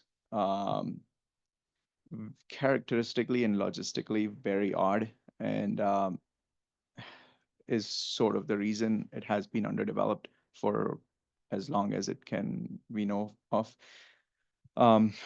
It's practically the nearest uses for the incorporation into the compound, for the common use of the compound.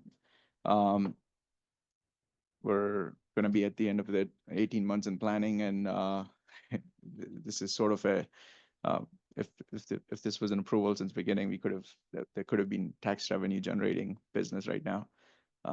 Next.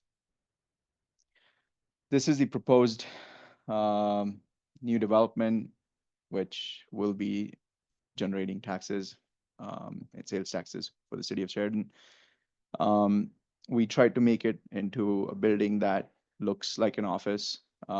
Through the entire corridor, this is going to be state-of-the-art facility that's going to look and enhance the community and the corridor itself. Will invite new development coming in. The west elevation is what will be, which is the first of the rendering, is what you'll be seeing on the street view. The east elevation is towards on the inside. So sort of where the cars can go in and come out. Next. Has already definitely kind of put it out together.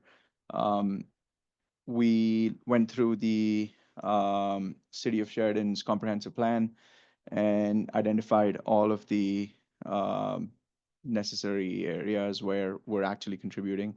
For the operational efficiency, for the economic impact, the aesthetic enhancements, traffic and accessibility, efficiency, the environmental compliance, and in the past, since the resolution has been passed, not much of it and development has gone on. All we're requesting is to make sense of this project and actually see the benefit of it and improve. Next. That's in practicality a photograph of paint booth from John's warehouse. It's a pretty state-of-the-art facility. It's not what the original intent of the resolution was, where people were painting out in the streets. This is a much more sophisticated facility. Next. Thank you. Questions, concerns? Sorry, let me get back to my script here. Yeah. I think we get back to questions from us, so we might invite you back up if we Thank have you. questions for you. Thank you. Thank you. Thank you for your time. Thank you. Do we have any comments from our staff? Further comments before we move on?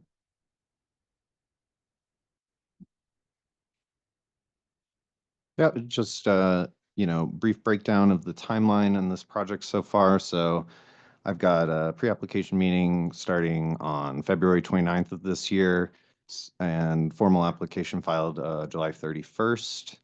And here we are today at 9 months and 11 days. So just, that's my kind of rebuttal, and happy to answer questions as they come up. Thank you. Do we have any comments from Planning Commission? It's on my script. Oh.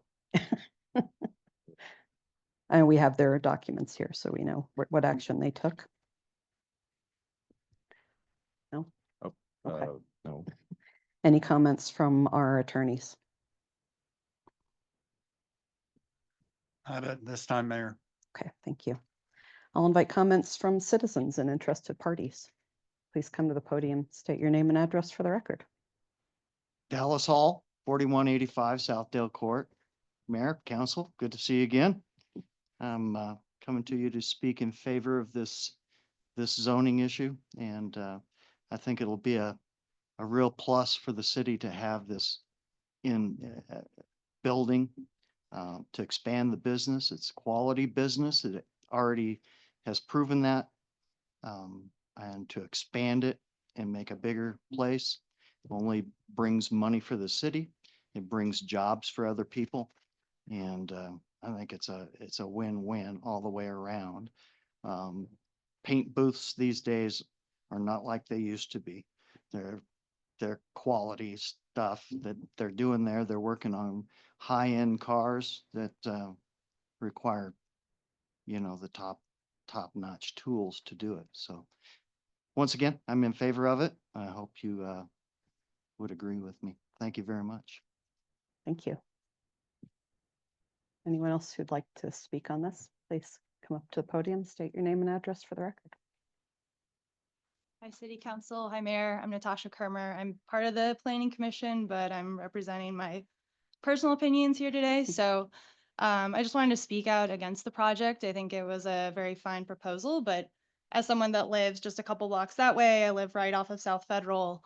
I think there's a reason why a few years ago the strategy, our community strategy, voted against further increasing car businesses along South Federal. This is our main street. It could be our main street. It could be a place that people want to go and hang out and go to restaurants, and not just a place where people drop off their high-end car and then go back to their house that isn't in Sheridan. So I think there could be better utilization for the space in the community, and especially with consideration for the Bonsai Flats apartments, which is a affordable housing community.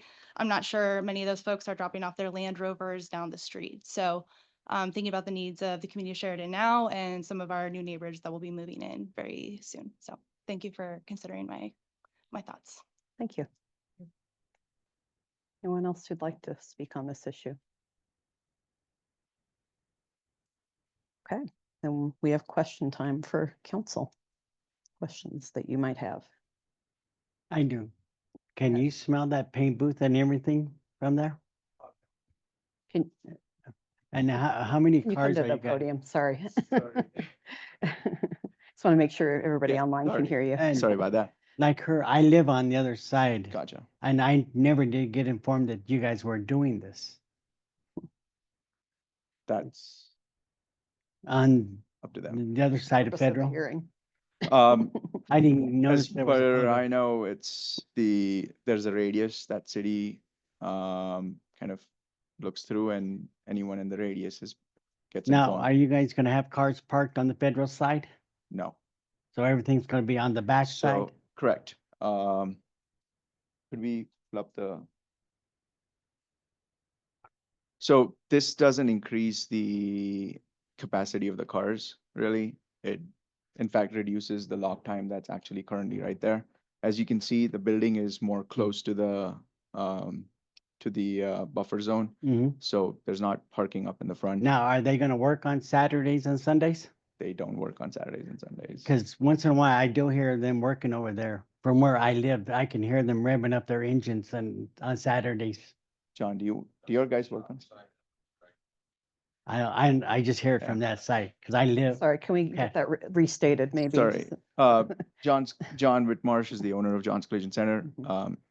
They work Monday to Friday from 8 AM to, I believe, 5 PM. It's pretty standard times. They do not work on Saturdays and Sundays. Okay, like I Um, said, I can hear them. Yes. We're working on cards because I'm that close to that pipe. Gotcha. John indicated that that's the neighboring space, but you're more than welcome to take a look at it this weekend and you'll see no one working at John's Collision Center. Okay. Other questions? I do. Please. Go. Is it a 3-block long building? Like how big is the building? It's difficult for me to. Correct. So approximate size is about 150 feet. Oh. Yeah. It looks pretty big. The lot is, the building size is about 7,300 square feet-ish. And how many employees will you eventually have in that facility? Yeah, facility adds about 3 to 4 employees. Full-time employees. With potential for more, but we anticipate that with the first year.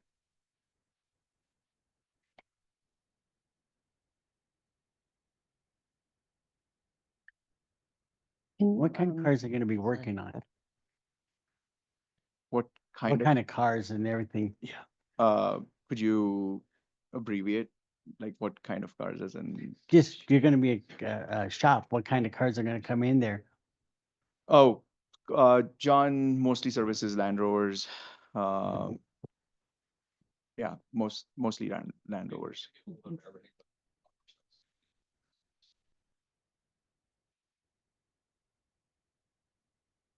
Can you This- please state that into the microphone? I've got an interpreter and people online that can't hear.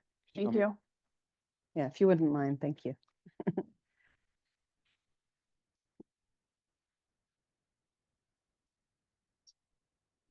In general, we work on a little bit of everything. Most of our stuff is higher line cars, Rovers, Jaguars, Mercedes, BMWs, McLarens, Ferraris. But then we work on pickup trucks too. We don't just kind of specialize in we specialize in higher end cars, but we fix a little bit of everything though. So we have like 17 employees now. I'd look to probably put another 3 or 4 more on with this. So. Does that answer your question? And you're gonna be painting cars and everything there too? Same thing as we do right now, where I'm already painting.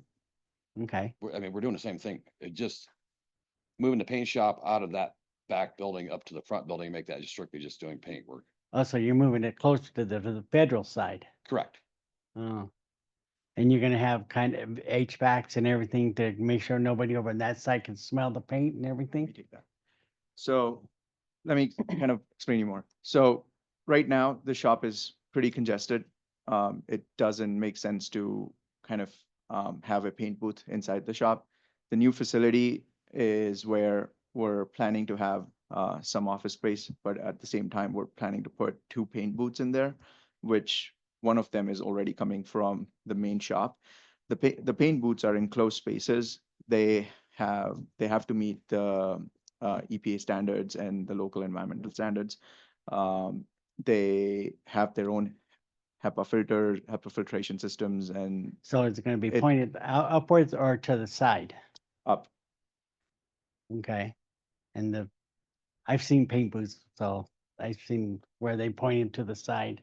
So nothing's gonna be pointed toward the federal side, to the No. houses on that side or the businesses? No, the paint booths are literally gonna be stacked right next to each other. And can we go photograph? How big behind? are the paint booths gonna be? They're about 30 foot by 20 foot, just about 30 foot by 20 foot. What, Yeah, big enough to fit a car in? exactly. Mm. One more, or the last slide where, yeah. So as you can see, that's what a paint booth is. And the filtration system kind of goes inside, HEPA filtration that's on the side and then kind of comes up. Then how many cars are you gonna be painting a day?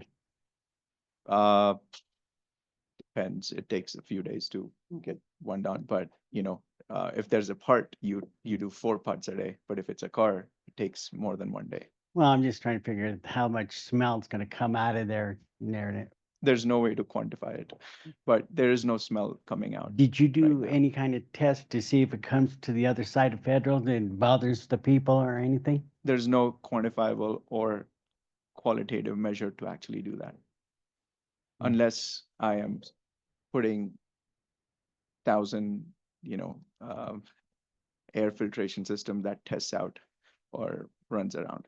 And there's no way to kind of estimate where the winds are coming from and what, I'm who just is saying, coming because from. you're right in that area, you're gonna be around other businesses too. There's quite a lot of buffer zone. There's, as set by the city. I mean, right now, it's what you have, but you're moving literally about 30 foot away from the existing building. And it's adding one more. That's it.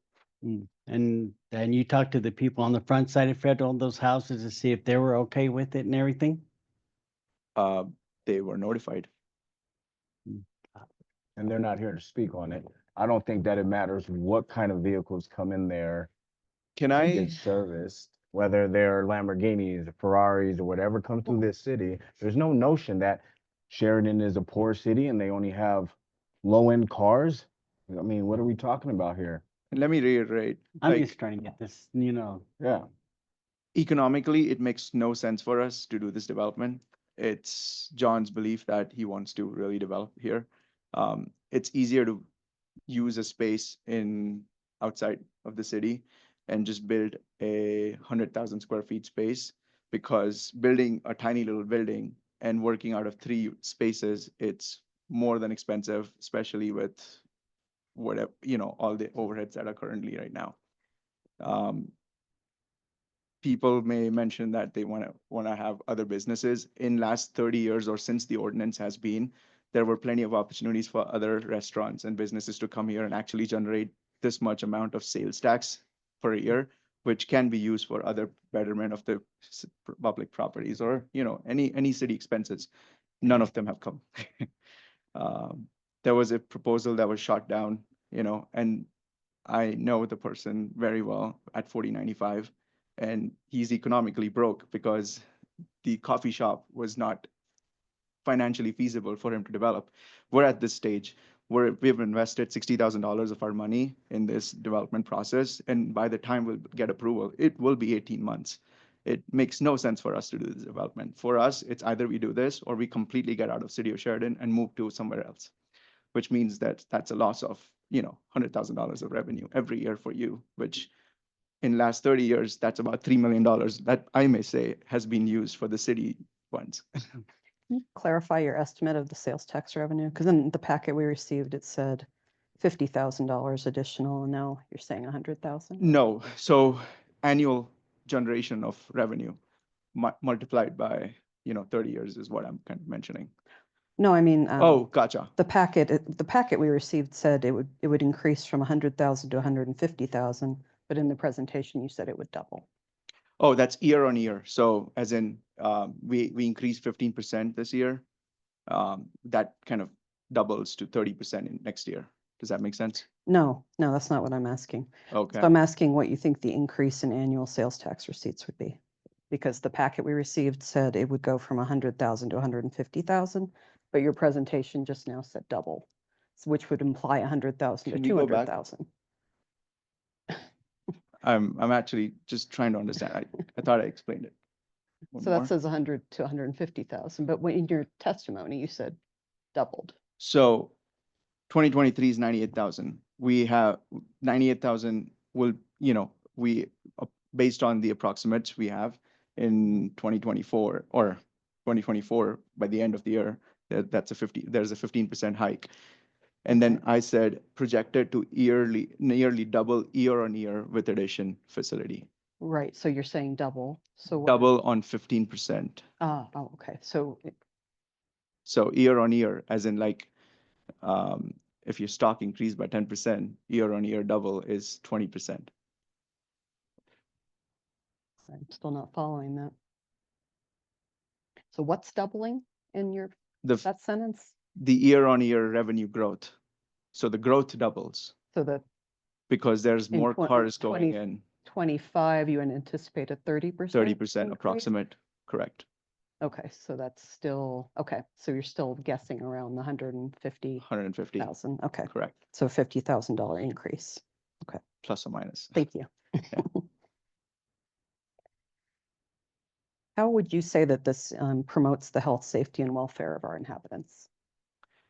Well, right now there's this.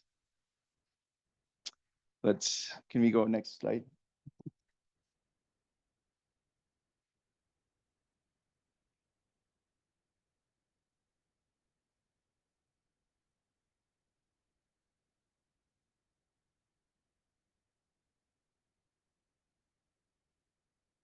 Next, sorry. Next. Next. There you go. So there are few points to it. You're getting rid of a very old unsecured building, which have been known for break-ins multiple times and for illicit uses. Putting in a new building that increases the aesthetics of the Sheridan Boulevard. It's less likely to attract those kinds of people. We're putting in landscaping in the front that it's more trees. It's better. It helps. Currently, this is viewed as from what the three zoning perspectives are. The three zoning perspectives are there's a commercial, there's a warehouse or storage space, and then there's an uncharacterized zoning, which is the 4060. We're combining all into one single unit, and that, in the zoning perspective, that kind of combines into one zone and reduces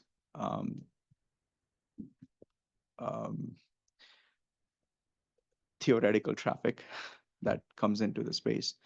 The commercial unit that will be coming in, it is a state-of-the-art facility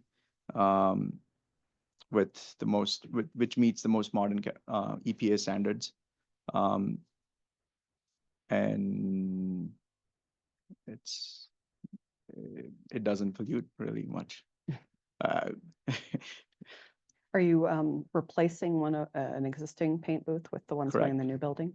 And are the standards higher in the new paint booths as opposed to the old one? Every year they get higher and higher and higher. Okay. Now, you're having permits for these paint booths and everything? Will there be permits I like? mean, like environmental? That will be dealt with I believe that's. Looks like Ari has an answer for that.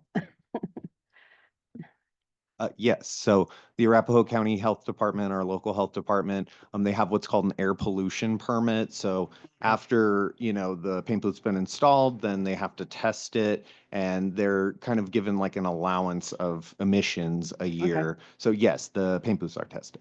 Okay. Now, on that side of Federal, you're gonna have lighting, so it lights it up a little bit, because it is dark in that little area. Sorry, can you speak in the microphone, please? I said it's pretty bright down there. I don't know if you've seen all the lights. It looks like a used car dealership down there, or a new car dealership, we should say. I mean, we put a lot of Well, lights in down there. I go by there and that night is kind of dark and everything, so we're just gonna be a little bit lighted up. Well, the property that we're planning on putting, that will have lights on the front of it, Okay. I mean, but as you can see where my building is behind, I mean, there's a lot of lights back there now. I Yeah. mean, you can read a book out there, no problem. So, but yeah, we're planning to put more lighting in. Okay.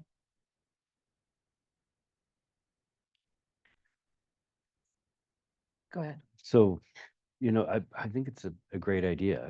We're going to replace two kind of dilapidated structures with one new building, right? And I think it brings business from outside into Sheridan, people spending money here. You know, instead of sending it out, sending all the buy shop work outside of our city. I think it's a great idea. And I think it'll help beautify that stretch of the road as well. I have a question on that part of it. So, what are the commitments that you're making as far as landscaping and how, maybe for Ari, how enforceable are those?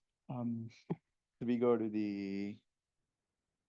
So that's, we're keeping the existing sidewalk.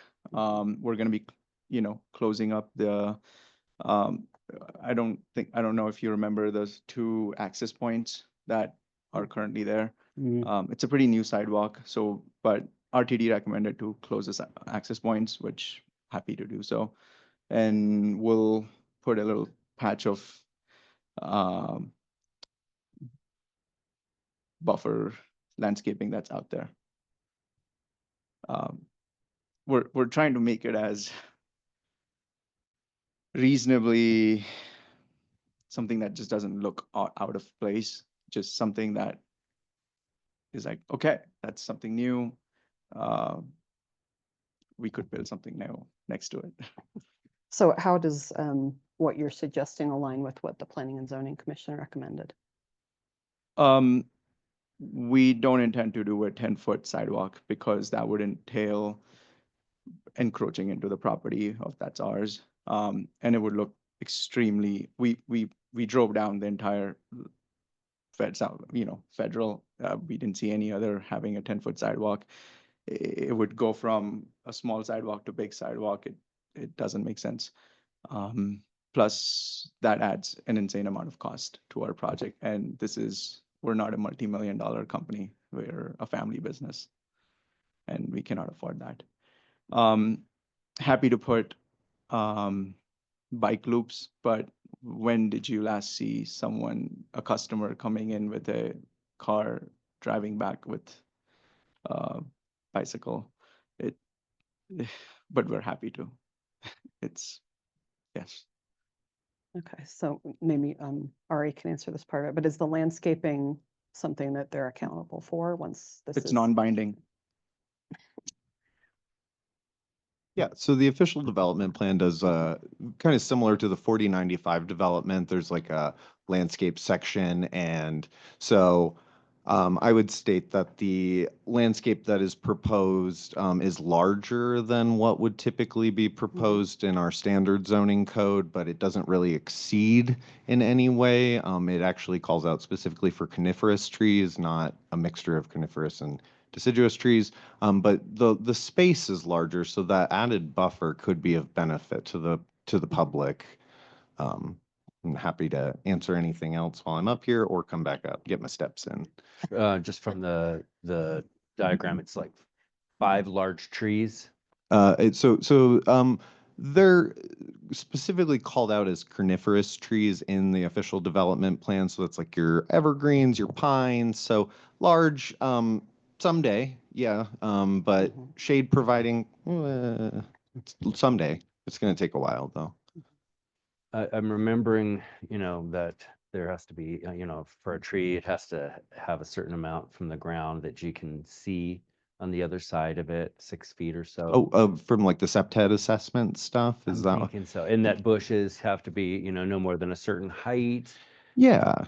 So we would work with the Department of Transportation and kind of like our understanding of crime prevention through environmental design to ensure that, maintenance responsibility, that once a tree got to a certain height, that it would be trimmed up so that, yes, a person could be identified under it and that bushes would be trimmed down so that people couldn't hide behind them. So yes, I'm not sure of how binding those kind of requirements are at this level. I think, if our zoning code was different or if we wrote this into the official development plan, it's possible, but I don't believe as the official development plan is written today, it would not be binding. That would not be binding specifically. But so is the landscaping as presented binding? That is presented binding in the official development plan. Yes, that is zoning. Okay. And what happens if it is neglected? Great question. Zoning violation letter? I'm not saying that these folks would, and maybe No, they're no, no. outstanding citizens, but I know we've had other businesses that seem to agree to things and then it kind of falls off, you know? Yeah, typically in like the site development plan process, we do have like the maintenance owners of responsibility. So Mhm. the current or future owner is responsible for maintaining the property. And if we have the site development plan, they've kind of, that's the agreement essentially. But at the zoning level where we are currently today, only the very specific language that's called out in that, which I believe is in your packet. Sorry, I didn't bring my copy of my packet. I just have the staff report. Where would that be, in the ordinance or That would be. or on the print? It would be like plans the themselves? plans, yes. I mean, it does show the landscape buffer, but Mayor, yeah, I could direct the council's attention to page 77 of the packet. okay. And in particular, subsection H, that talks about where the staff finds that the site will be adequately landscape buffered and screened, and then goes on to talk about the 25-foot landscape buffer. And in addition, the applicant would also be responsible for following all regulations, not only in the official development plan, but also in the Sheridan Municipal Code, and those would be enforceable. Okay. Yeah, I mean, I definitely like the idea of having that landscape buffer. You know, when I see that, I'm thinking of another PUD on Federal, which is, I think it was a PUD, the Frontier property, and which has a lovely landscaping buffer in front of it. You know, if this is going to be anything like that, I think that's a great improvement of appearance along that section of Federal. Definitely. Other questions? I have one more question. So all your cars are gonna be parked on the back side, not on the federal side, so nobody will see it? Correct. Okay. There's no way that we can park anything in the front of the building. As you can see, like the building is Okay. literally close Okay, to I was the just landscape wondering. buffer. Yeah. So they'll come in from the side and park in the back? Correct. So they'll be coming in from that access point that's main, which between the right, right there. Yeah. And that entire compound is John's Collision, but most of them will be here. The current cars that you see in the back, we're aiming to make that low. And really and truly, this development pushes that down. Those are cars in waiting, which currently they're at say 8-month lead time. Okay. Anybody else have questions, or is this the right time for comments too? I'm asking there, I guess our attorney or maybe the clerk. Can we ask questions to the city? Yeah, you can ask whoever you'd like questions. That's your choice. I had one. I was wondering, sorry, did I interrupt? No, go ahead. I was wondering if there had been any nuisance problems related to this business already in regards to smell or noise or anything like that that the city was aware of. We did check with code enforcement on any open violations, no open violations. We also, looked through the address file to see any historic violations, maybe like a stop work or something long ago, nothing too bad.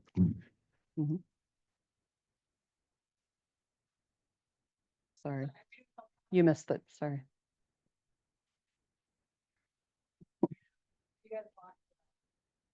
I have a question. What would you like to tell council? That's my question. Come up to the podium and state your name and address for record, please. Hi, I'm Laura Callahan. I'm on planning commission. I'm not here as a planning commissioner. My husband is unfortunately ill, so he was unable to join. He had some strong feelings about the rezoning for the PUD for the car business. So if it would be okay to comment on that. I'm asking for your opinion. I think I can do that as questions from council. Yeah, so this is on behalf of my husband. I wanted to point out there is no less than 20 car, truck, and auto body shops in our neighborhood. Sheridan has a ton of car garages, a ton of auto body shops. We live in the part of Sheridan that's zoned for that. We live in Goat Hill. The properties that are being discussed right now are not zoned for that based on how Sheridan has a zoning set up, which is why they're applying for a PUD. At what point our garage clientele spread too thin? city and owner want businesses there and it's priced too high for a small business, which is, probably why it hasn't been redeveloped at this point. The market should be lowering the price until somebody is willing to actually redevelop it for something else instead of another car business that we don't need in the neighborhood. Nobody wants to be losing business while it's vacant, but that's kind of the whole point of the free market is eventually you have to lower the price until someone's willing to jump on the lease, which nobody has done yet because the price isn't low enough other than a full redevelopment for the PUD. People of Sheridan deserve a diverse economy and a main street to be proud of. I don't think that adding another car-based business would make a city to be proud of. It would just be, a car. This is the whole point of why we wanted to make it so that no additional car-based businesses would be in that district. It's because Sheridan is already known for having a ton of car repair businesses. I really don't think that we need any more of those. So that was my comment. I Thank you. super appreciate it. Thanks for coming to talk to us about it. Okay. I have another question. How long have you owned these properties? Is it, if you wouldn't mind?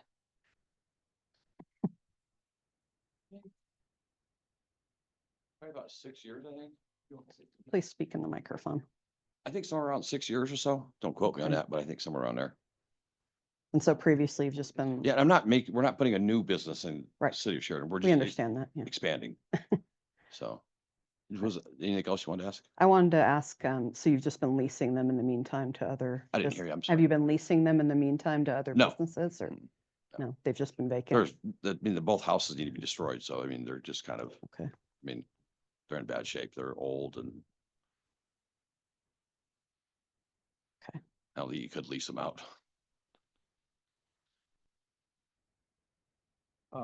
Just to add a comment, the beginning of the process, when we knew that we couldn't do this, we did try to put this in the market to kind of see if, and there were any prospective buyers. We did not, and that was something that was discouraging. And at that point, John, at the time when he purchased the property, the T-shaped property, he was not aware about this ordinance. And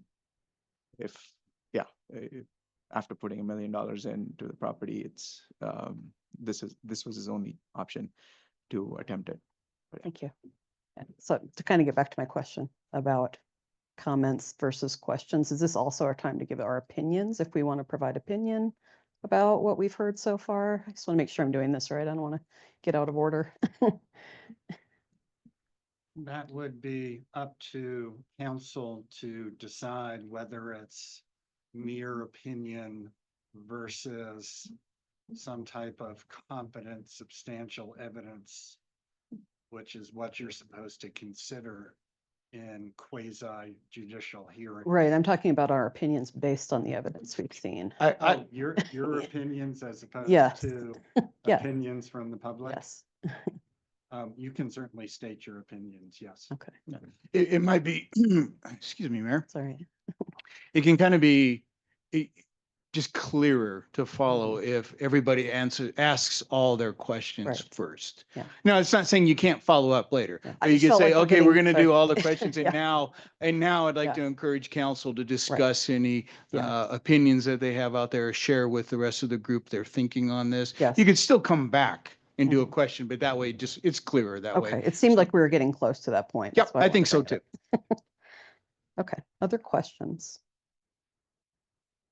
Are you going to have security around there, like cameras and, Yes. Okay. We have a Blink system that works, and they only have a system on their existing property. The new property, they did try to put it in, but it was vandalized again and again by illicit users. Okay. Can you tell us a little bit more about the problems you've had with those properties? You kind of alluded to them. Yeah. Druggies coming in to shoot drugs, multiple break-ins, to the extent that John's just stopped reporting anything because it just doesn't make sense. People coming in to, just to kind of try to break in and see what valuable they can find and take it up. Not any problems that he's seen in the developed properties, but in that underdeveloped zone, definitely. There used to be a building in the third section of the property. And that was, I think that was demoed out a while ago, right? Just because that it was too close to an area where there was a lot of vegetation going on and people would just kind of come in and just leave needles and everything. Yeah. Mm. Okay. Nothing but issues. Okay. Other questions? All right. Anybody want to start sharing their thoughts based on what we've heard so far of evidence, or like our staff and attorney said, you can always come back with more questions. I'm going to share my thoughts then, if other people don't have thoughts to share at the moment. I agree kind of, I guess, with what city staff said, and that they Mayor? didn't, yes. I would say, just conferring with the Yes. city attorney, we suggest that you close the public hearing. Yes, and go to the Yeah. consideration? Mhm. Okay. All right, any other questions then? This is your chance for questions. Okay. We'll close the public hearing at 8:06 p.m. Thank you, everybody who provided evidence for us. As I was starting to say, we're going to consider this now, the ordinance number, the related ordinance 11 of 2024. That ordinance is an ordinance of the City Council of the City of Sheridan, Colorado, rezoning certain property located at 4030, 4050, and 4060 South Federal Boulevard to Planned Unit Development Zone District, PUD COM-C. And I have a motion from Councilmember Whitaker and a second from Councilmember Camacho on that. I am pretty torn about this one because I see a lot of benefits, and it's the primary benefit being doing something with those empty lots or underutilized lots along Federal. And that would be an improvement over what's there today.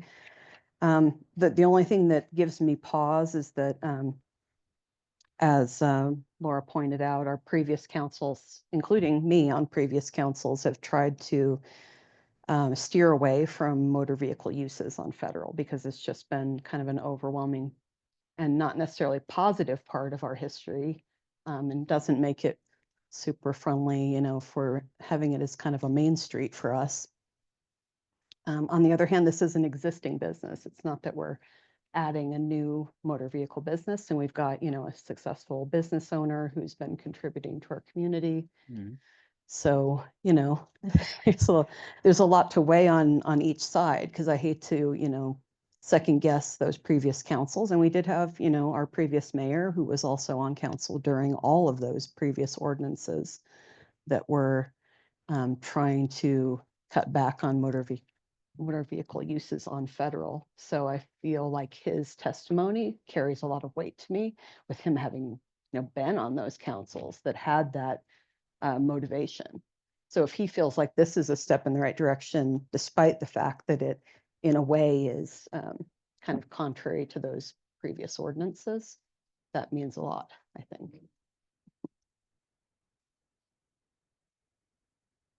Any other thoughts? No, I agree 100%. I feel if this was a brand new shop that was opening up, that I think I might have some more reservations against it, being that it's already an existing,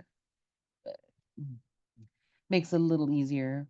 But I agree everything with what you said completely. Any other? I mean, I'd love to hear from each of you. I think, you know, it's important. For me, I think it's a positive. I get tired of going through Sheridan and seeing some of the trash looking buildings that we have, land that just looks terrible. It's been sitting there. And a lot of us who's lived in Sheridan for a while, you've seen empty lots, you've seen these buildings. So to me, I love seeing new development come in, more modern. I feel like that's where Sheridan's gonna go towards the future anyway. Some things you can't stop from happening. Like what's gonna be building across the street. Yeah, we don't know. There's things that we can't do sometimes to stop it. If they put things on the market, they didn't sell, it's his land. he wants to add more onto his facility, I think it's a positive. And I wish he was painting those cars and I can drive by and see that Lamborghini or Ferrari in the front earning. But, you know, however they want to do it, you know, they're going to do it. But So you I'm want for them it. to display them out Yeah, front. is what display you're it out there. You know, like I said, there's a lot of people that live in Sheridan that make a lot of money. I'm not going to tell you how much I make, but I live in Sheridan and I make a lot of money.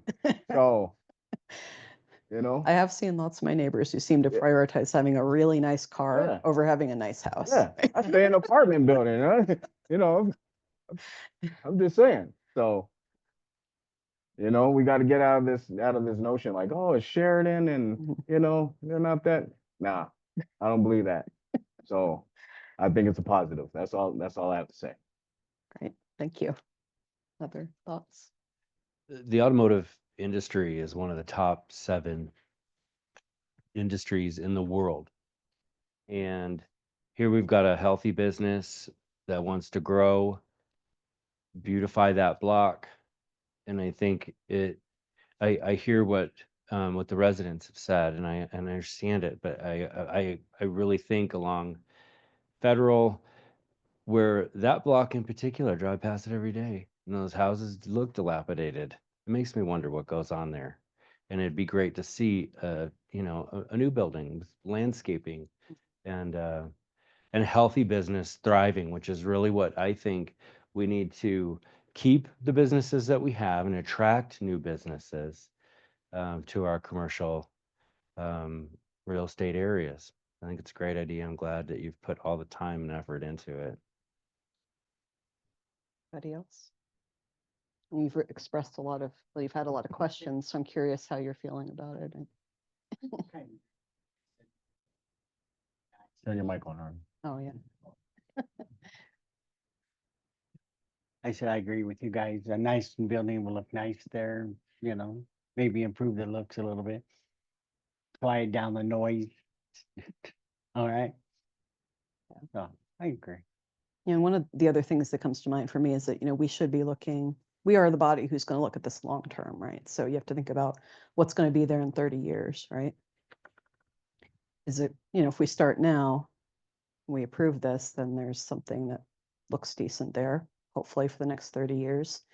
If we don't approve it, then what happens there, right? Are we going to have, you know, these same dilapidated buildings? Because they've been that way since I've lived here, and that's been 20 years, 20 years. So I don't know. So, I mean, you could hope, you can have all sorts of dreams and wishes for what you might like to see at a certain place in our community, but, you know, wishes aren't going to make anything happen. You know? Well, I grew up here, so Yeah. I know what it was like back then. I know what it's gonna be like when I leave. So we'll see changes. Mhm. Yeah. Anybody else have anything else they want to share before we move on? I think it's a great idea. I wasn't on council before, but I value those comments that were made from the public, and I really like the idea of a current business thriving and expanding. Having the landscape buffer is, I think, really important and will help actually make Federal look a little more appealing, especially in that area. And hopefully the neighbors will start taking that into consideration and do the same thing. But I think it's a great thing for our community. Thank you. Yeah, I was very torn on this one as well, but ultimately, you know, like everybody else has said, been here for 20 years, seen the same old, you know, closed down or dilapidated businesses for that whole amount of time. But yeah, I mean, I agree that I would prefer it to be a bustling, you know, main street that looked more like downtown, but these are, you know, contributors. We have them here in front of us. They're ready and they put forth the effort, and I agree. Okay. Anybody else? Any other comments or questions? Back to my script. Okay. All right, we have a motion from Councilmember Whitaker and a second from Councilmember Camacho. And if we don't have any other questions, we can take a vote.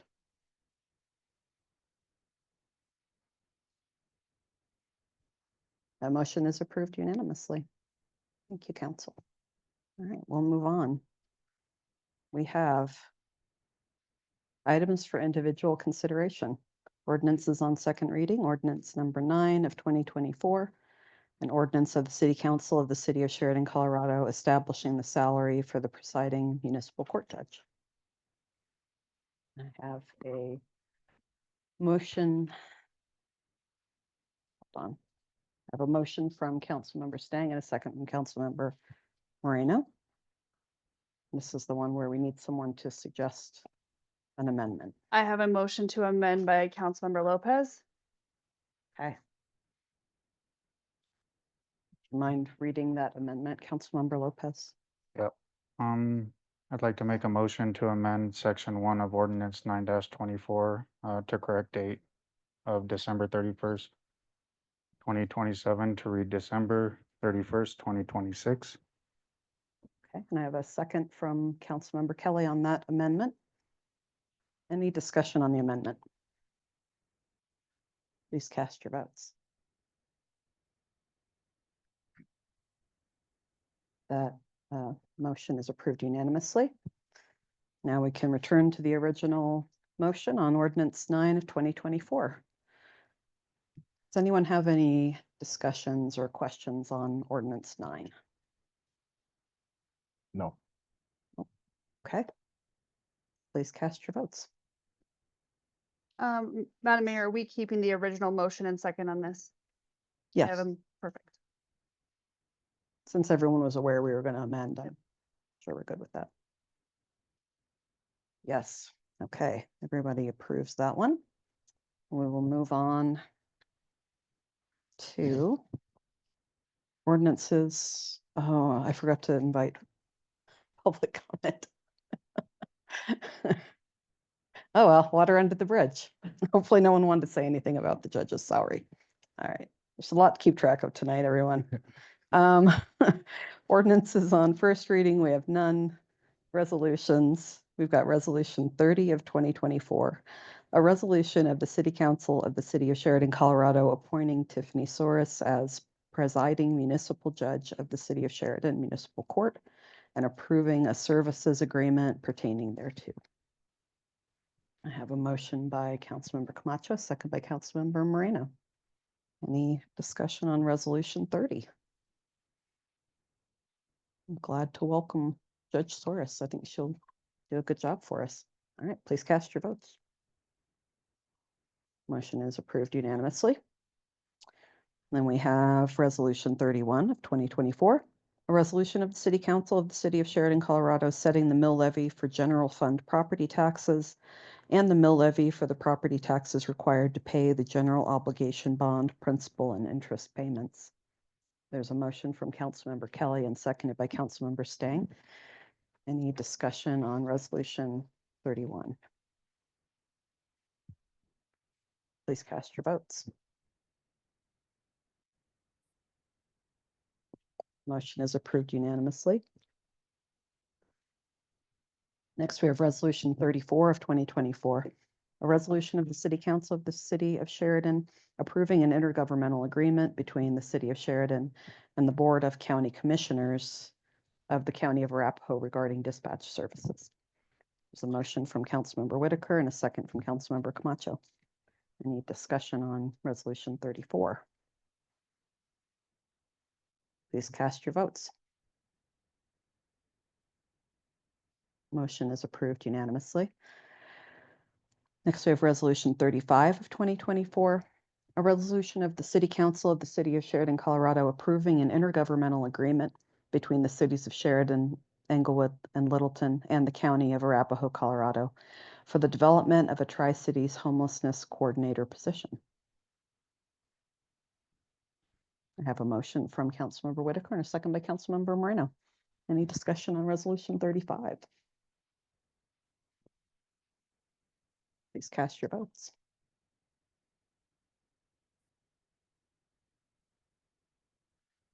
we have Resolution 36 of 2024, a resolution of the City Council of the City of Sheridan authorizing the city manager to execute a line of credit for the 2025 fiscal year.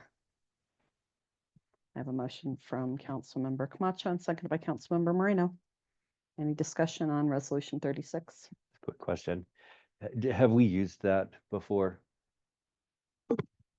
Jay, we have, but I want to say it was at least 10, 11, 12 years ago, something along those lines, that we ever even utilized that. And generally what we want to have it in place for is if we have any type of cash flow issue, which we haven't in a while, but I'll defer to Teresa as well on that. Teresa maybe can recall more specifically than me on that. I can say we set it up during the Great Recession, and I think we used it during the Great Recession. I don't think we've used it since then. So it would have been like 2009. Oh, you mean maybe? during the pandemic? No, No. right. 2008 or Oh, the 2009. 2007 or 8, that one, that recession. Yeah. thank Yes, you. that recession. That recession. Yeah, go ahead, Teresa. Sorry, so the last time we used it, I believe, is 2012. So it's I think what happened and like the mayor said is I know we have a lot of money like in Colo Trust and CSafe, but when there was the big blow up in 2008, I think it was, or maybe it was 5, I can't remember, but even CSafe and Colo Trust kind of put a hold on some of their funds. And Right. so it was just kind of a scary time of when you think, oh yeah, you can get Colo Trust money at any time. But I mean, I know that was a very long time ago, but that still sits there of you couldn't access some of those monies. So this is just, no, we have not used it. I think the last time was 2012. So Yeah. Really just insurance policy to make sure we're able to pay all of our staff, if cash gets tight. Exactly. It's just and we just haven't touched it in a while, but it's such cheap insurance. I haven't been able to say, oh no, we don't. It's just so cheap and feels good to have it sitting there if we need it. Sure. Yep. Any other questions on Resolution 36? Please cast your votes. That motion is approved unanimously. All right, next tonight is Mayor's Choice. I want to say I love how the lights are looking. So nice. So thank you all for getting the work done on the trim and then the special Christmas lights. It just looked pretty, especially tonight with the snow.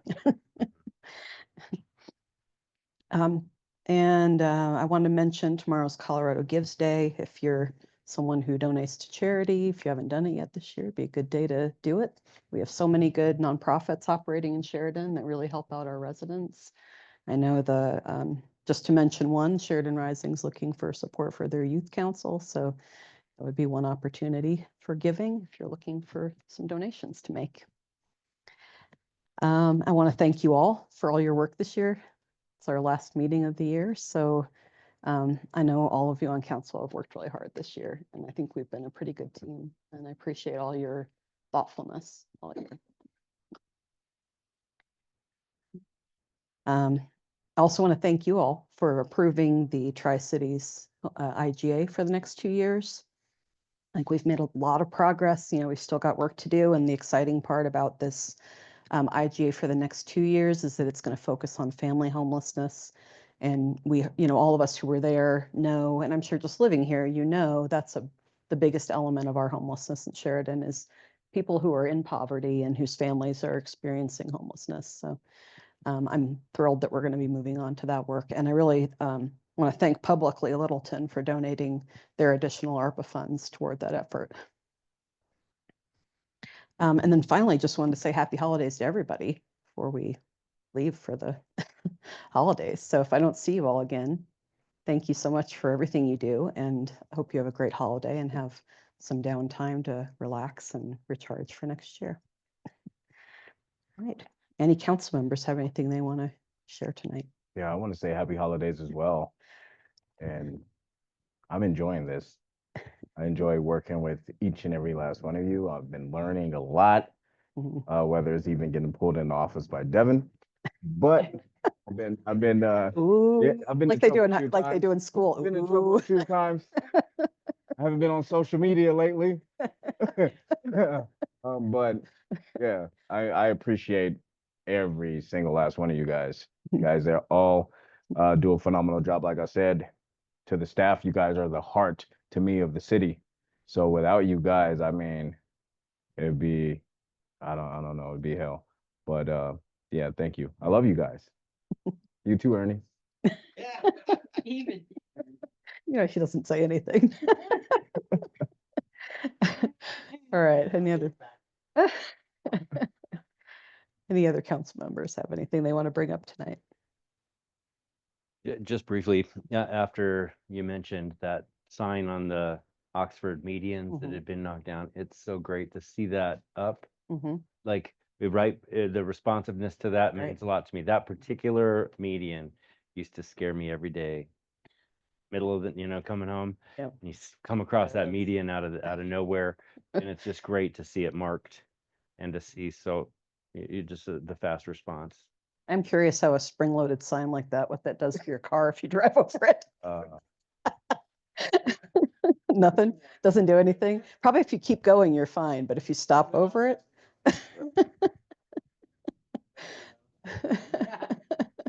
Well, the previous one didn't have the spring under it. It was just a straight metal pole, so they just bent it over, but. I have one just other thing, and now that we've got a new communications director, right? The folks down at the Bear Creek Village retirement home have reached out to me over and over. They want a print newsletter because they don't well, I think that having something that's both mirrored in print for the older folks, and we've got a couple of retirement villages that's what they're asking for. I think I miss it. If there was a cheap way to do it and just mirror what we do online in the online newsletter, but print it out, that's what those folks tell me that they would like to see. Thank you. Other folks have anything they want to bring up?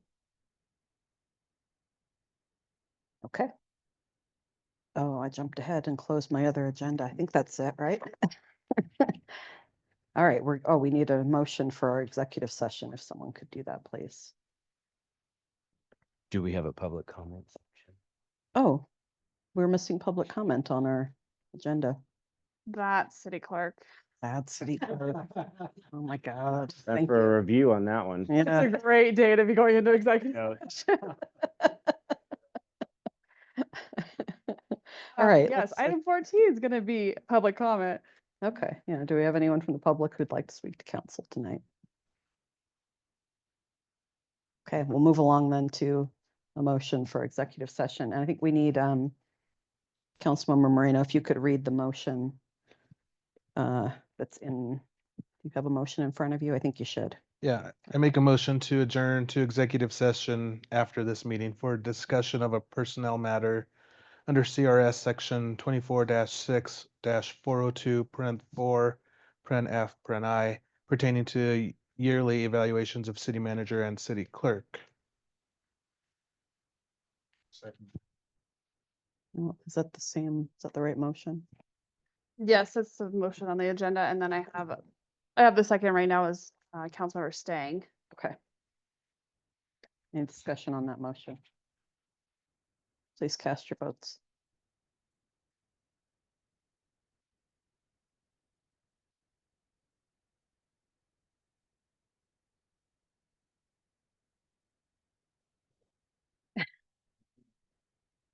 That end of the table, it's always that end.